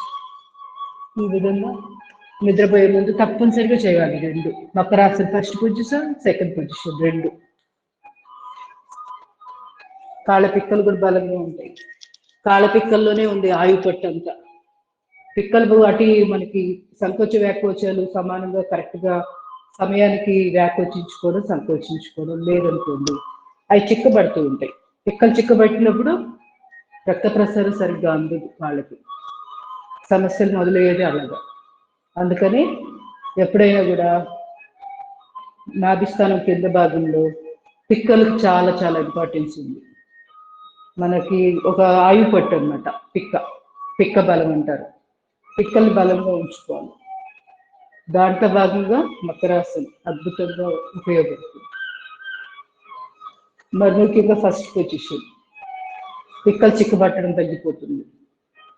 దానితోడు ఆహార నియమాల్లో కూడా కొంచెం మార్పులు, సోడియం, పొటాషియం, మెగ్నీషియం, కాల్షియం ఇలాంటివి మనకి తక్కువ అవ్వకుండా మన ఫుడ్లో చూసుకోవాలి.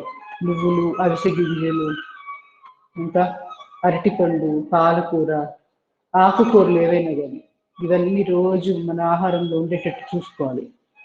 ఇప్పుడు నేను చెప్పిన లిస్టులోవి అన్నీ మీకు దొరకపోవచ్చు అదే రోజు, కాకపోతే మన మనసులో ఉంటే ఒకరోజు అవిసె గింజలు మనం తినే అవకాశం ఉంటుంది, ఇంకో రోజు నువ్వులు తినే అవకాశం ఉంటుంది, ఇంకొక రోజు పాలకూర, ఒకరోజు అరటిపళ్ళు ఒకరోజు కాదు ప్రతిరోజు తినాల్సింది.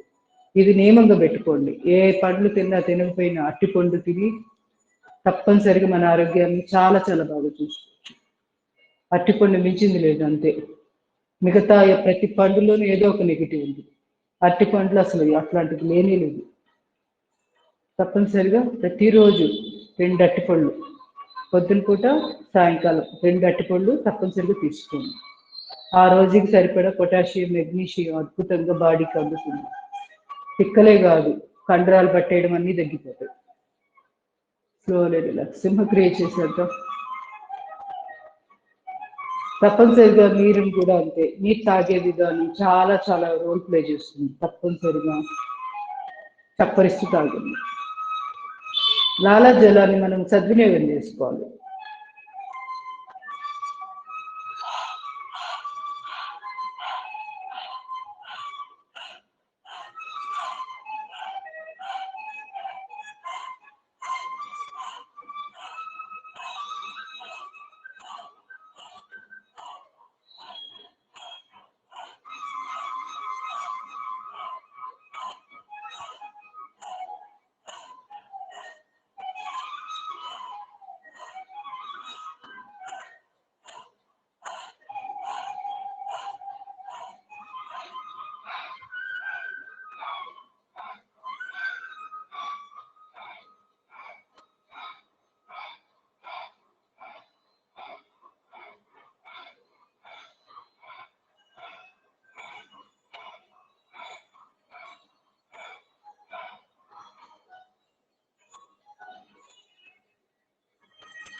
శరీరం సాధారణ స్థితికి వచ్చిన దాకా అబ్జర్వ్ చేస్తూ ఉండాలి. మనోనేత్రం దగ్గర దృష్టి కేంద్రీకరించి శరీరంలో జరుగుతున్న శక్తి ప్రసారాన్ని గమనిస్తూ ఉండాలి. ఏదైనా ఇబ్బందిగా అనిపిస్తుంటే అక్కడ మనకి ఏదైతే అసౌకర్యం ఉందో ఆ పర్టికులర్ ఆ భాగంలోంచి నెగిటివ్ ఎనర్జీ అంతా బయటికి వెళ్ళిపోతున్నట్లు భావన చేస్తూ ఉండాలి.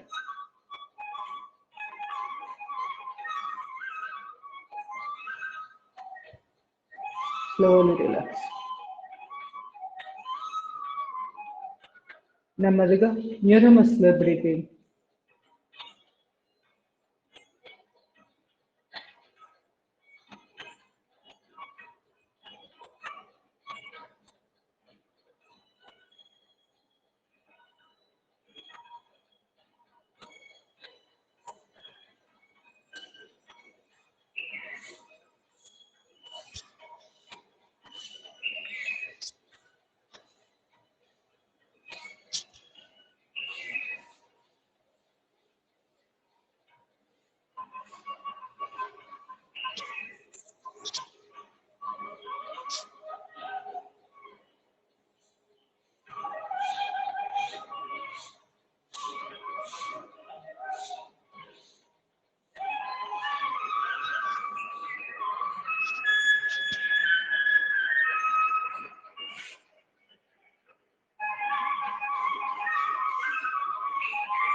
Relaxing the animal.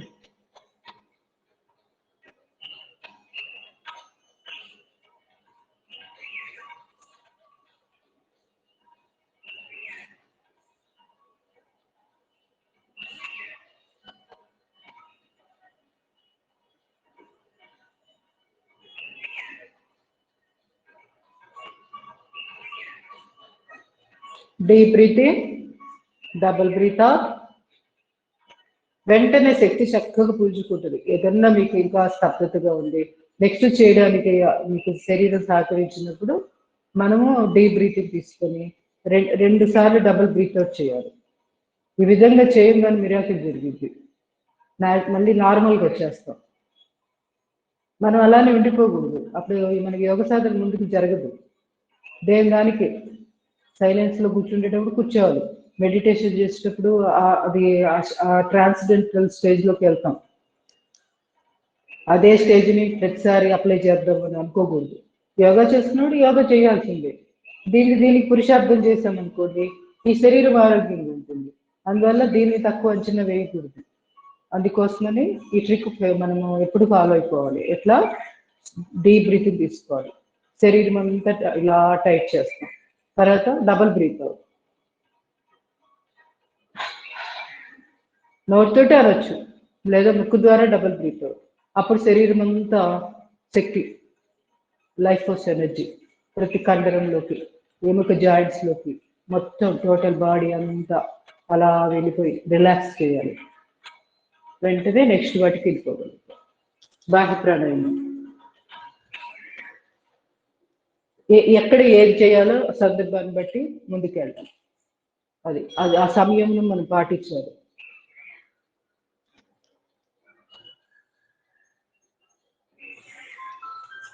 మన పర్పస్ యోగ సాధన కూర్చున్నాం కాబట్టి అష్టాంగ యోగం చేయడానికి ప్రయత్నం చేయాలి. మెడిటేషన్ చేయాలి.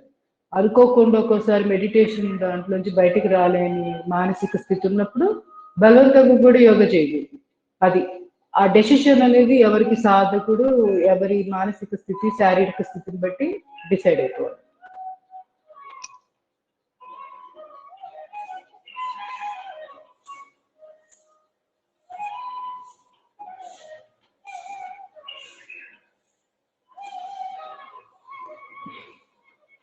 ఇంకొక 4 సార్లు చేసేసి నేను ఎక్స్ప్లెనేషన్ ఎందుకు ఇవ్వట్లేదంటే సమయము దాన్ని వృధా కాకూడదని, అంతే ఒక ఉద్దేశమే. మీకు ఏదైనా డౌట్గా ఉండి అసౌకర్యంగా ఉంది, చెప్పేది అర్థం కావట్లేదు అనిపిస్తే తప్పనిసరిగా అడగండి, నేను చెప్తాను. ఇబ్బంది అయింది. ప్రతిరోజు చెప్తున్నవే కదా, అందుకని రిపీట్ చేయట్లేదు.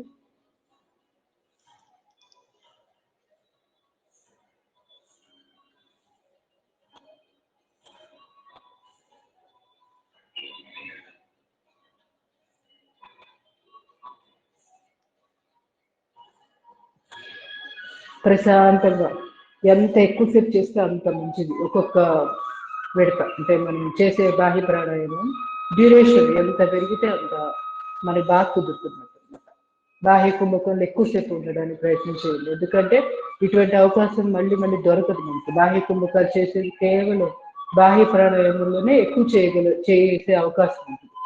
అది అనులోమ విలోమలో మనము చక్కగా దాన్ని వాడుకోవచ్చు. ఇక్కడ నేర్చుకున్న బాహ్య కుంభకము ఈ సామర్థ్యాన్ని అక్కడ మనం ప్రయోగించుకోవచ్చు. అప్పుడు శ్వాసల సంఖ్య చాలా చాలా తగ్గిపోతాయి. నిమిషానికి 3-4 వచ్చేస్తాయి, ఇంకా కూడా తగ్గుతాయి. ఒక్కొక్కసారి నిమిషానికి 1 కూడా రావచ్చు. ఆ స్థాయికి మనం ఎదిగామంటే మరంత అదృష్టవంతులు ఇంకొకరు లేరు. ఎందుకంటే శ్వాస నీటికి పెరిగి శ్వాసల సంఖ్య తగ్గించుకోవడం వల్ల ఆయు ప్రమాణం అన్ని రెట్లు పెరుగుతుంది. అందువల్ల ఇది గుర్తుపెట్టుకొని మనసులో వీలైనంతగా ఎక్కువసేపు ఉండడానికి ప్రయత్నం చేయండి. సమయం ఏదో దాటిపోతుందని ఇంకోటో 5 సార్లు చేయాలి కదా, మళ్ళీ ఈ తాపత్రయం పనికిరాదు. మనకు వచ్చినంతసేపు వస్తుంది. 5 సార్లు చేయడం అంటే అది ఎంత సమయమైనా అవ్వచ్చు. 5 నిమిషాలు పట్టొచ్చు, 10 నిమిషాలు పట్టొచ్చు. సమయాన్ని దృష్టిలో పెట్టుకోవద్దు. మన సామర్థ్యం పెంచుకోవాలి అంతే.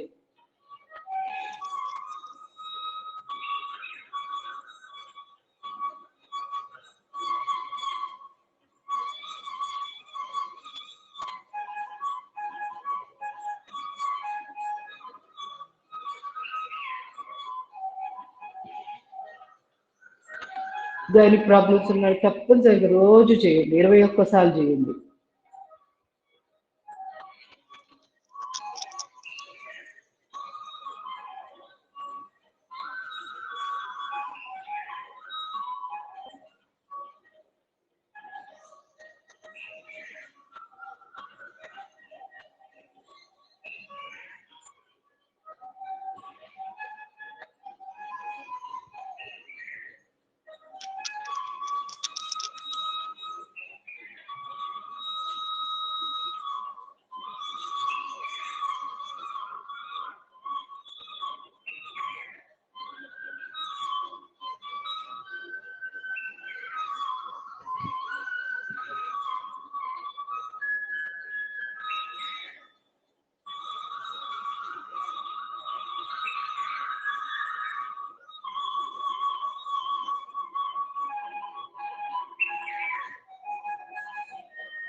రిలాక్సింగ్ ధ్యాన ముద్ర కంప్లీట్ చేసిన వాళ్ళు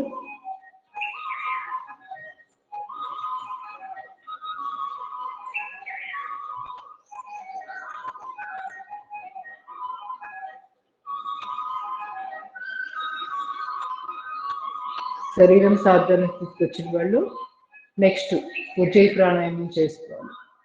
అప్పటిదాకా రిలాక్సింగ్లోనే ఉండాలి. ఒకవేళ మీకు సాధారణ స్థితి ఇంకా రాలేదు, ఇంకొంచెంసేపు రిలాక్స్ అయిపోయింది. శూన్య ముద్ర పెడుతున్నా నేను. Deep breathe in, breathe out, breathe out అప్పుడే చేయం, అంతఃకుంభకం చేసి ఉంచాలి కాసేపు.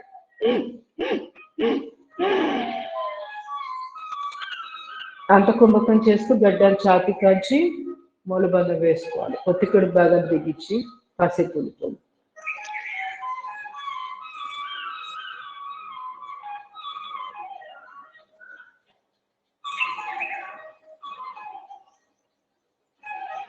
బంధాలు వదిలిపెట్టాక కుడి ముక్కు మూసి ఎడమ ముక్కు ద్వారా శ్వాస బయట.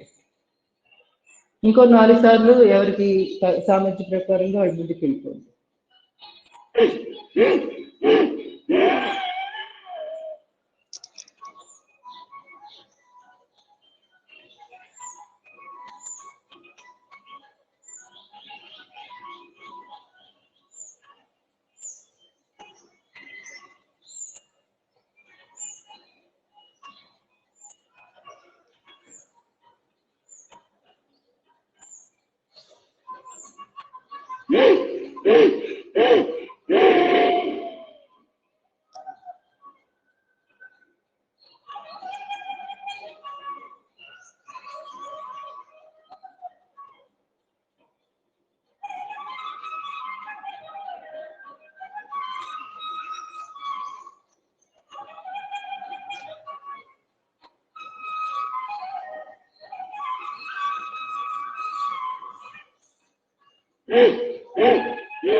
Last one more time.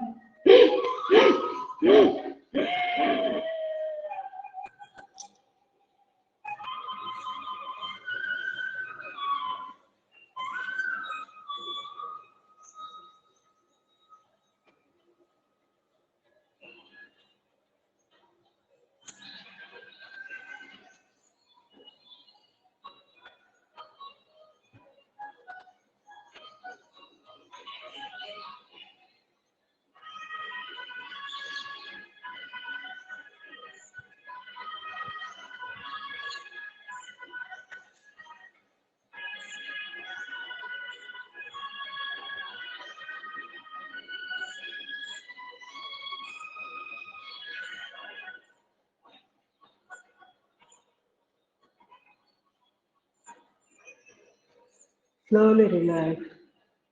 Slowly relax. నెమ్మదిగా అనులోమ విలోమ చేసేయండి. అపాన ముద్ర, ప్రాణముద్ర పెట్టేది. ఉంగరపేలు, చిటికిన వేలు, బొట్టన వేలు 3 టిప్స్ కలపాలి.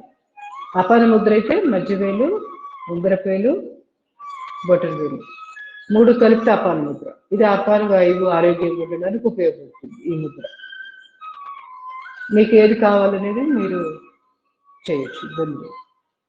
నాసికా ముద్ర, చూపుడు వేలు మధ్య వేలు మడిచి కుడి పొట్టు వేలుతో కుడి ముక్కు మూసివేసి ఎడముక్కు ద్వారా శ్వాస తీసుకొని ఉంగరం వేలు, చిటికిన వేలు ఈ 2 వేలతోటి మూయొచ్చు ఎడముక్కుని, లేదు అంటే చిటికిన వేలు ఒకటైనా వాడుకోవచ్చు. ఈ 2 వేలలో ఏదైనా పర్వాలేదు. ఎడముక్కు ద్వారా తీసుకున్న శ్వాసని కుడి ముక్కు ద్వారా బయటకు పంపిస్తున్నాం. 1 సెకండ్ ఆగి మళ్ళీ కుడి ముక్కు ద్వారానే శ్వాస తీసుకొని కుడి ముక్కు మూసివేసి 1 సెకండ్ తర్వాత ఎడమ ముక్కు ద్వారా నెమ్మదిగా ఎక్కువసేపు శ్వాసను బయటికి పంపిస్తుంది. ఈ విధంగా శ్వాసని పెంచుకుంటూ శ్వాసల సంఖ్య తగ్గించుకుంటూ అనులోమ విలోమ ఒక 5 నిమిషాలు చేద్దాం.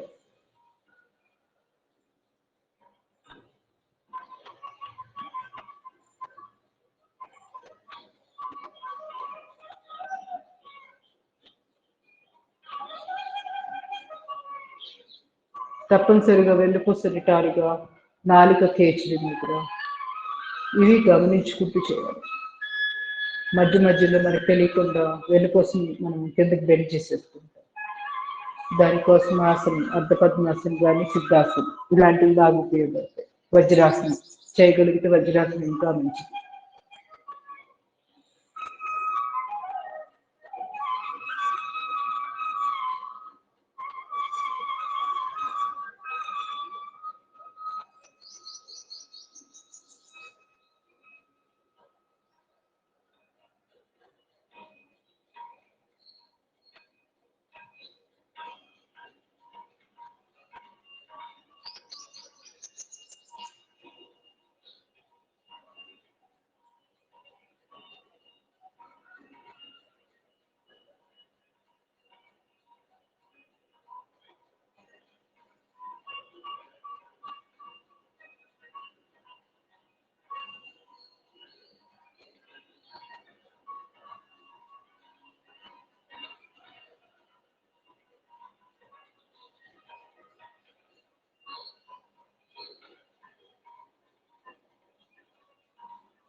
ఎడముక్కు ద్వారా శ్వాసను బయటకు పంపించాక నెమ్మదిగా ప్రాణాయామాన్ని ముగించి రిలాక్సింగ్ ధ్యాన ముద్ర.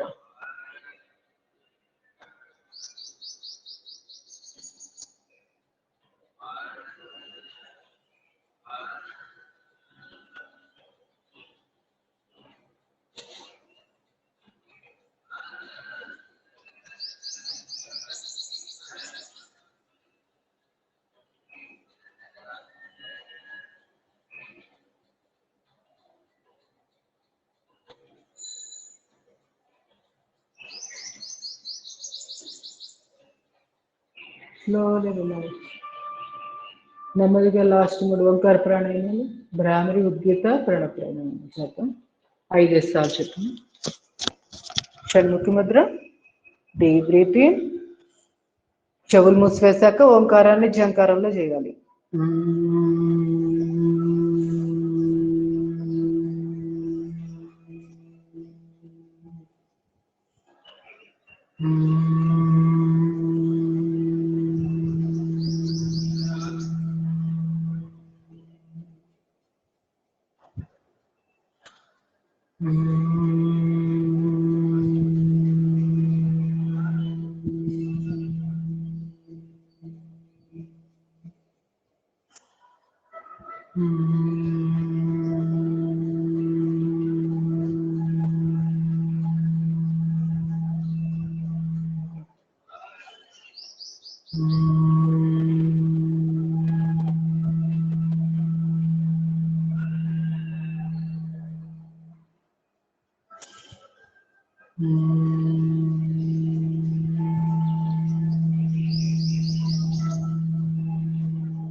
Slowly relax.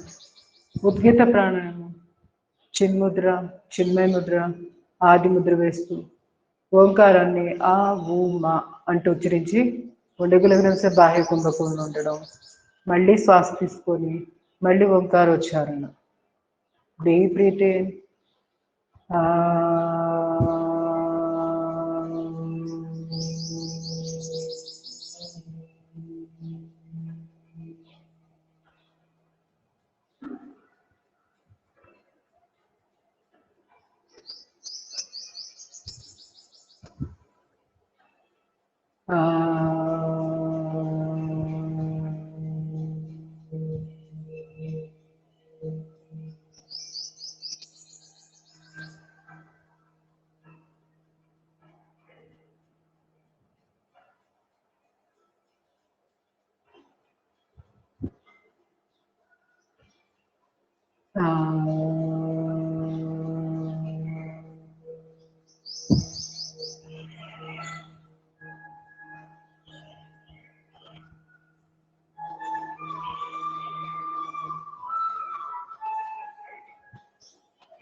Slowly relax.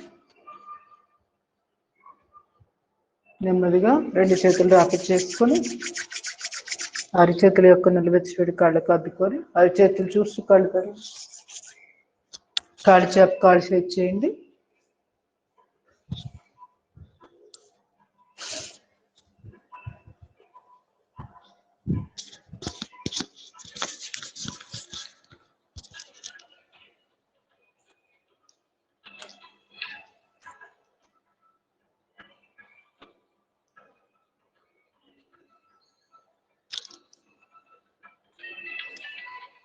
Tap రెండు కాళ్ళు ఒకేసారి.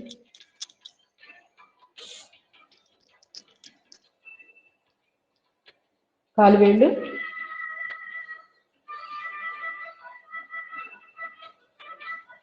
పాదాలు ముందుకి వెనక్కి.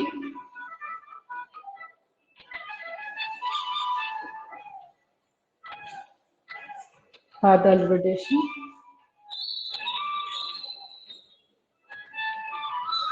రివర్స్.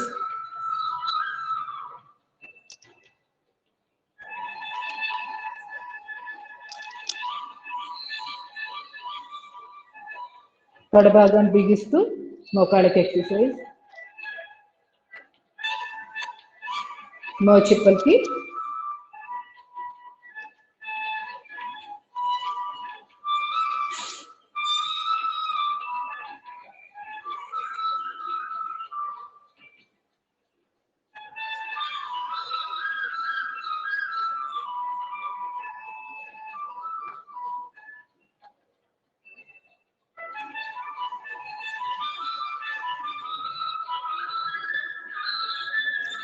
ఎడమ కాలు.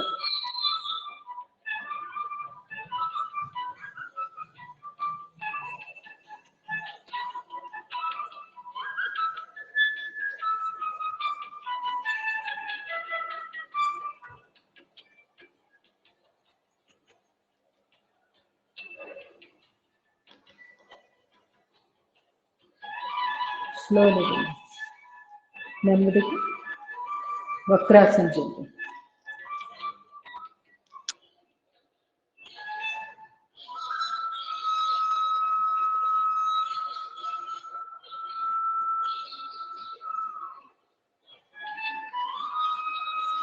Slowly relax. కాలు మార్చి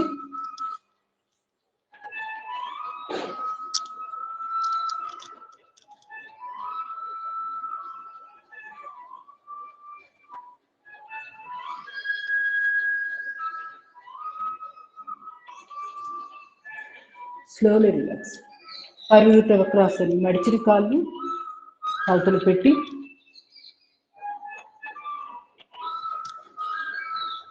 కుడి చేయి ఎడమ కాలు తొడపు దగ్గర.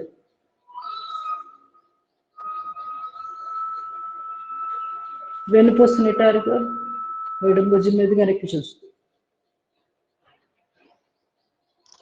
Slowly relax. ఇవన్నీ కూడా లివర్, ప్యాంక్రియాస్, అబ్డామినల్ ఆర్గాన్స్ ఏమైనా అవ్వచ్చు, స్ప్లీన్ అవ్వచ్చు. వీటన్నిటికీ చాలా చాలా మంచిది ఈ ఆసనం.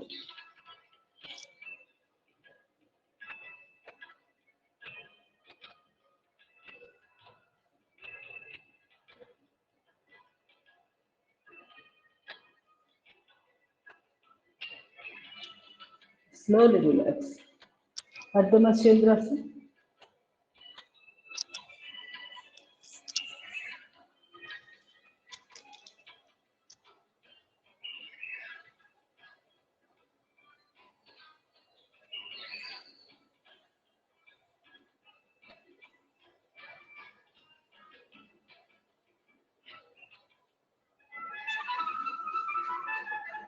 Slowly relax. కాలు మార్చి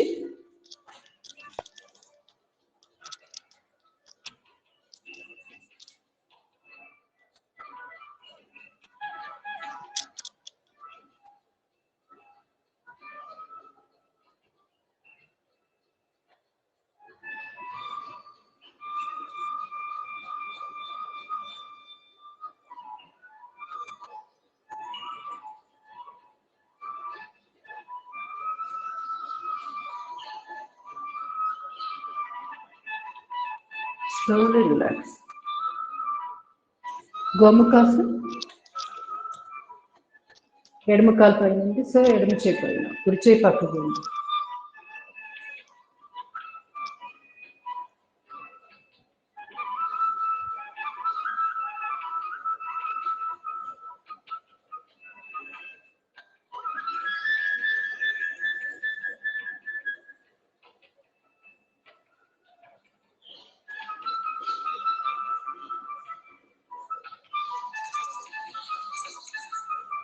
Slowly relax. కాలు మార్చి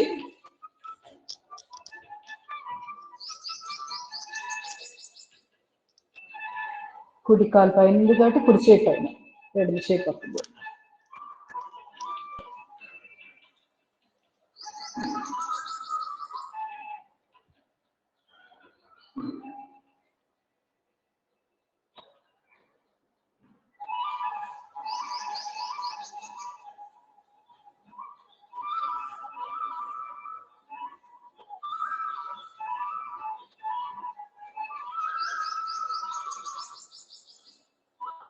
Slowly relax. మండూకాసన చేద్దాం. బ్రహ్మముద్ర నాభిస్థానం దగ్గర.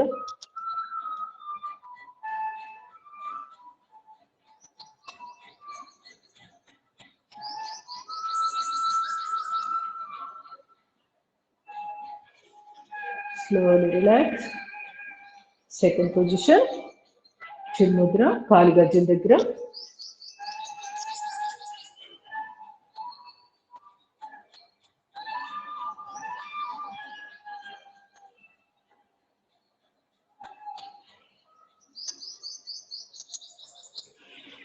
Slowly relax. Third position. Deep breathe in, breathe out.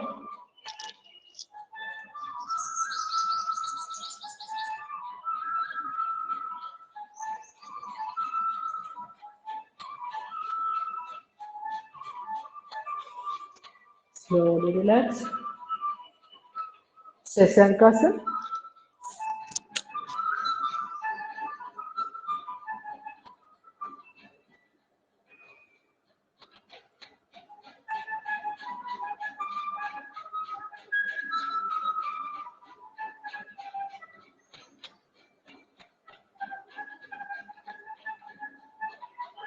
Balasana.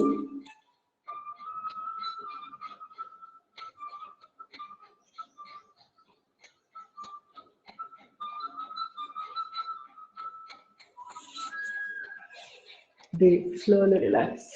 శ్వాస తీసుకుంటూ పైకి వచ్చారు. అప్పర్ బాడీకి సూక్ష్మ వ్యాయామాలు.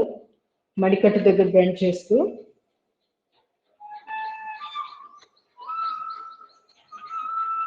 ఫింగర్స్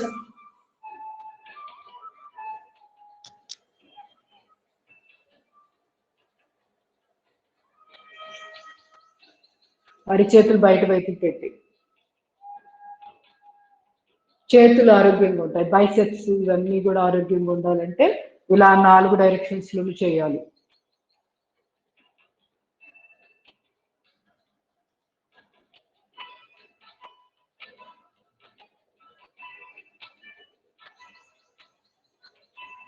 ఎంత ఎక్కువసేపు చేస్తే అంత మంచిది. ఇవన్నీ ఫింగర్ జాయింట్స్.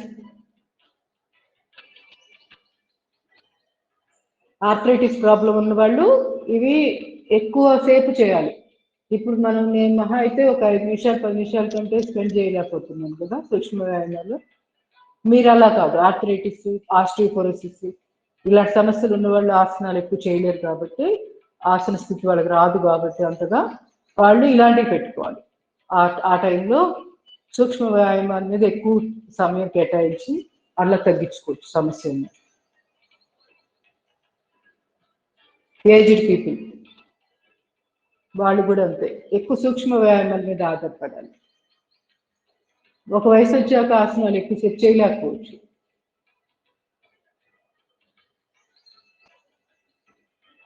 ప్రాణాయామాలు, మధ్య మధ్యలో సూక్ష్మ వ్యాయామాలు.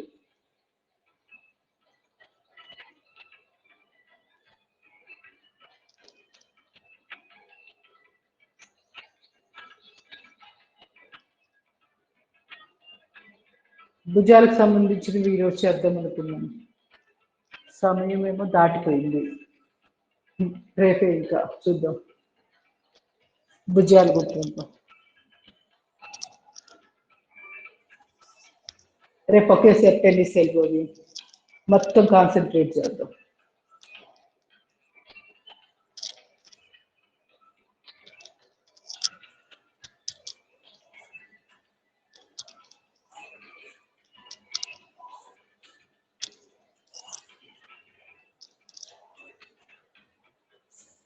మణికట్టు దగ్గర పట్టుకొని స్ట్రెచ్ లెఫ్ట్ 2 3 4.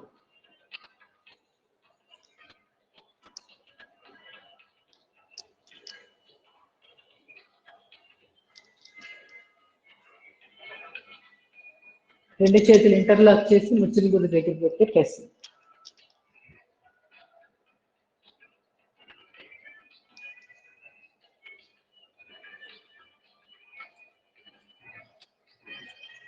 కుడి కంఠం.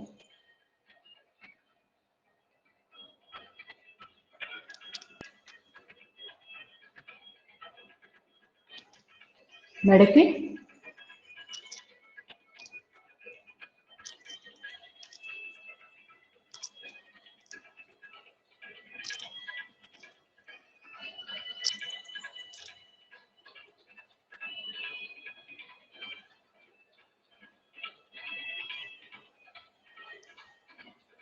కాసేపు అలా ఉండగలిగితే ఇంకా మంచిది. ఇట్లానే ఒక అర నిమిషం పాటు.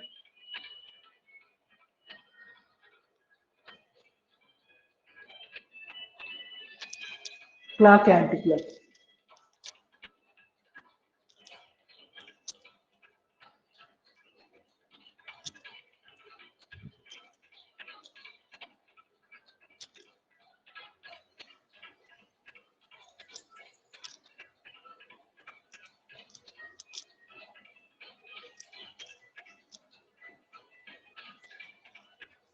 Slowly relax.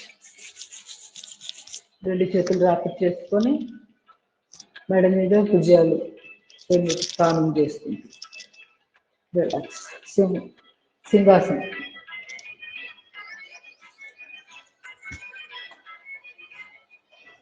Deep breathing.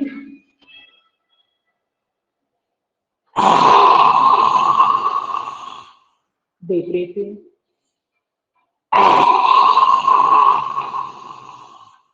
Deep breathing. Deep breathing.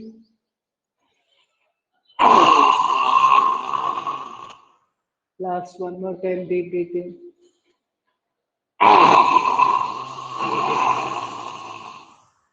నెమ్మదిగా రెండు చేతులు రాపిడ్ చేస్తూ కంఠం మీద పాము. ప్రేయర్ చేద్దాం. ధ్యాన ముద్ర.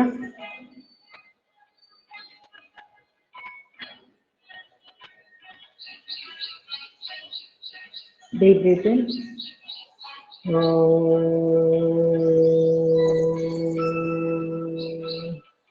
Deep breathing.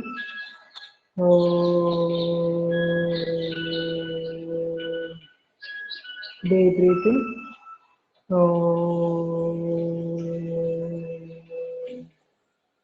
ఓం అసతోమ సద్గమయ తమసోమ జ్యోతిర్గమయ మృత్యోన్మా అమృతంగమయ. ఓం శాంతి శాంతి శాంతి. హరి ఓం. సర్వే జనా సుఖినో భవంతు.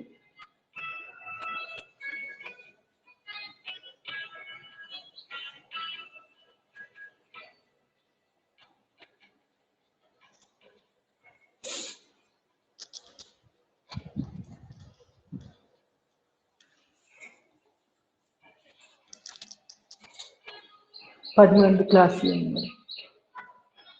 Sulochana, Dhanalakshmi, Manjusha, Krishnaveni, Padmavathi, Aruna, Janakidevi, Sridevi, V Padmaja, Keshida. 10 members. Doubts ఏమైనా ఉన్నాయండి? ధన్యవాదాలు.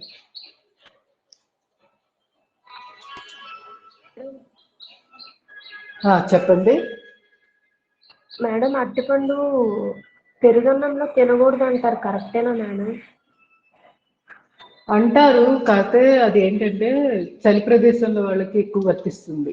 అది మనము ఇక్కడ ఉష్ణ ప్రదేశం కదా, మనకు అంత ఇబ్బంది చేయదు. Okay madam. సో మనం తినొచ్చు, ఇబ్బంది ఏం లేదు. మనకు మామిడి పండు కూడా తింటాం కదా మనం, మన వైపు ఇక్కడ. అదే మీరు నార్త్ వైపు వెళ్తే వాళ్ళకి ఎంతగా ఉంటుంది. మన పెరుగులో మామిడి పండు తినడం అంటే హైదరాబాద్ వాళ్ళకి తెలియదు. కారణం ఏంటంటే అక్కడున్న వాళ్ళు జియోగ్రఫికల్ ఆ లొకేషన్ బట్టి అక్కడున్న వాతావరణం చల్లగా ఉంటుంది కాబట్టి వాళ్ళకి అసలు ఐడియా కూడా రాదు, వాళ్ళకి తినాలని కూడా తెలియదు అసలు. మన వైపు చూడు విపరీతమైన వేడి కదా ఇక్కడ ప్రదేశాలు, మనకేం కాదు అది. గత ఆయుర్వేదంలో కూడా చెప్తారు, అసలు పెరుగన్నమే తినొద్దని చెప్తున్నారు కదా. అరటిపండు కలుపుకొని నేనైతే తింటాను, నాకు అలవాటు అయిపోయింది. మరి చిన్న వయసు నుంచి మనకి పెద్దవాళ్ళు కూడా, వెనక పూర్వీకులు కూడా అలాగా మనకు అలవాటు చేశారు కాబట్టి అంత హాని చేయదని అనుకుంటున్నాను. ఇదే పద్ధతి మళ్ళీ మనం అమెరికాకి వెళ్ళినప్పుడు లేకపోతే చలి ప్రదేశంలో అటువైపు ఉన్నప్పుడు పాటించకపోవడం మంచిది. కఫతత్వం ఎక్కువైపోతుంది. ఎందుకంటే అరటిపండు కఫము క్రియేట్ చేస్తుంది, పెరుగు కఫము క్రియేట్ చేస్తుంది, రెండు కలిస్తే ఇంకెక్కువైంది కదా, అందుకోసమని అలా చెప్పారు. కాకపోతే మనకు ఇక్కడ ఉన్న వాతావరణానికి కఫం అంత ఫామ్ కాదు. అది ఒకవేళ బాగా అలవాటైతే తినండి, అలవాటు తక్కువగా ఉంది అంటే వదిలేసేయండి, ఏం పర్వాలేదు. అరటిపండు తినేసి పెరుగన్నం తినేసేయండి. అది తప్పనిసరిగా పెరుగులో నీళ్లు కలుపుకోవాలి, డైరెక్ట్ గా పెరుగన్నం తినకూడదు. ఇది కూడా వెరీ ఇంపార్టెంట్, వాతం ఎక్కువగా ఉంటుంది లేకపోతే పెరుగు. అది పెరుగులో కొన్ని మంచి గుణాలు ఉన్నాయి, దాంట్లో మనకి కఫము వాతము క్రియేట్ చేసే గుణాలు ఎక్కువ ఉంటాయి. అందుకని కొంచెం నీళ్లు కలుపుకుంటే మధ్య మార్గంగా ఉంటుంది. మన వాతావరణానికి మనకి ఎగ్జామ్షన్ అనే అనుకుంటున్నా, పెరుగు కానీ మజ్జిగలు ఎలా తిన్నా ఏం కాదు. నైట్ టైం కూడా మనం పెరుగన్నం తింటాం కదా, పెరుగు బదులు కొంచెం డైల్యూట్ చేసుకొని మజ్జిగలాగా చేసుకుంటే కొంచెం సేఫ్గా ఉంటుంది ఆరోగ్యం. అది కానీ తినకుండా వదిలేయాల్సినంత అవసరం లేదు మనం ఉన్న వాతావరణానికి. అది ధన్యవాదాలు. అది ఎవరికి వాళ్ళకి తెలిసిపోతుంది. 4 రోజులు తింటే మనకి ఏదైతే ఆనందాన్ని ఇస్తుందో, అంటే మనకి ఏదైతే తింటే తృప్తి కలుగుతుందో అది తినచ్చు, ఇబ్బంది ఏం లేదు. అది బిఎం హెగ్డే గారు అని డాక్టర్ గారు ఉంటారు, ఆయన ఏం చెప్తారంటే గోధుమలు తింటే మంచిది, చపాతీ తినండి, షుగర్ తగ్గుతుంది, డయాబెటీస్ తగ్గుతుంది అని చెప్తారు డాక్టర్స్. అది చాలా చాలా తప్పు సలహా అని చెప్తారు. దానివల్ల షుగర్ ఎక్కువ పెరగడానికి కారణం, షుగర్ పేషెంట్లు ఎక్కువ అవ్వడానికి కారణం కూడా చపాతీలు, గోధుమ పిండితో తయారు చేసిన చపాతీలు. మరి అదే చపాతీలు పొద్దున్న లేస్తే వాళ్ళకి 2 పూట్ల తినేవాళ్ళు నార్త్ వాళ్ళు ఉంటారు, మరి వాళ్ళకి ఏం కావట్లేదుగా. కారణం ఏంటి? మనం ఉన్న వాతావరణానికి మనకి చపాతీలు గిట్టవు, మనకు అవసరం లేదు. మనం తినవలసింది ఇక్కడ రైస్ పండుతుంది కాబట్టి రైసే తినాలి. జొన్నలు తినొచ్చు, జొన్నలు కూడా చాలా చాలా మంచిది ఆర్థరైటిస్ ప్రాబ్లంకి, శరీరం కూల్గా ఉండడానికి, ఎక్కువ వేడి రాకుండా ఉండాలంటే శరీరంలో జొన్నలు కూడా చాలా అద్భుతంగా పనిచేస్తాయి. సో అందుకని మనకి భోజనం రైసు జొన్నలు రికమెండ్ చేస్తారు. ఏది ఈ సౌత్ వైపు, నార్త్ వైపు గోధుమలు వాళ్ళకి గిడుతుంది, మనకి పడదు. అట్లా వాతావరణాన్ని బట్టి చూసుకొని మనం మార్పు చేర్పు చేసుకోవాలి భోజనంలో. అట్లా గ్లూటెన్ అని చెప్పి గ్లూటెన్ అది ఉంటుంది చపాతీలో, అదే గోధుమ పిండిలో. ఆ గ్లూటెన్ కారణం బీటా సెల్స్ సరిగ్గా పనిచేయకుండా ప్యాంక్రియాస్ ఇన్సులిన్ ఉత్పత్తికి అవరోధం కలిగిస్తూ ఉంటుంది ఈ గ్లూటెన్ అనేది. అది గోధుమల్లో చాలా చాలా ఎక్కువగా ఉందని రీసెర్చ్లో తేలింది. అది అనవసరంగా తిని డయాబెటీస్ వాళ్ళు ఇంకా డయాబెటీస్ని జీవితాంతం ఉండేటట్టుగా తయారు చేసుకోవడమే మన శరీరం. అందుకని పూర్తిగా చపాతీల మీద ఆధారపడద్దు. మీకు నిజంగా మీ శరీరానికి నచ్చి మీకు బాగుంది కన్వీనియంట్గా ఉందంటేనే తినండి. వీలైనంత జొన్న రొట్టెలు తినండి చపాతీల బదులు, ఇంకా మంచిది. ఇట్లాంటివి very very important health tips. తెలియక తప్పు అవే ఫాలో అయిపోతున్నారు, డాక్టర్స్ చెప్పారు కాబట్టి. అందరికీ ఒకటే ఫార్ములా ఉండదు, వాతావరణాన్ని బట్టి మనుషుల యొక్క శరీర తత్వాలు వాళ్ళల్లో చాలా చేంజెస్ వస్తాయి కాబట్టి మనం ఎక్కడైతే ఉన్నామో ఆ వాతావరణానికి తగినట్టుగా భోజనం తీసుకోవాలి. ఈ ఒక్క ఫార్ములా గుర్తు పెట్టుకుంటే మనం ఏం తినాలి ఏం తినకూడదో తెలిసిపోతుంది. ఎక్సర్సైజ్ కూడా అంతే. ఇప్పుడు మనం ఇక్కడ చాలా స్లో యోగా చేస్తాము, స్లోగా ఉంటాయి అన్ని సాధన చేసే ఎక్సర్సైజ్.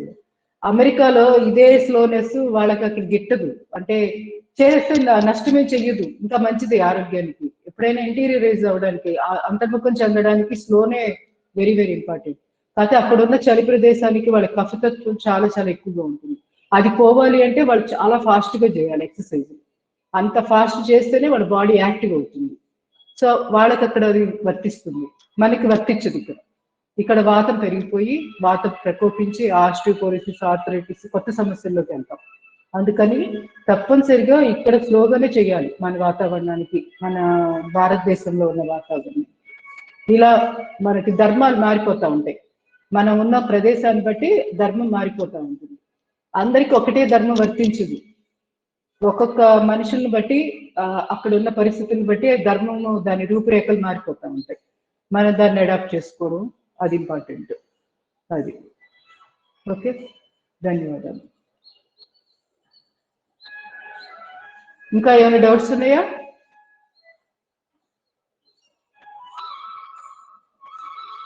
సైంధవ లవణం కలుపుకొని తప్పనిసరిగా పెరుగన్నం తినాలి, మజ్జిగ కానీ పెరుగు కానీ, ఇది కూడా వెరీ ఇంపార్టెంట్.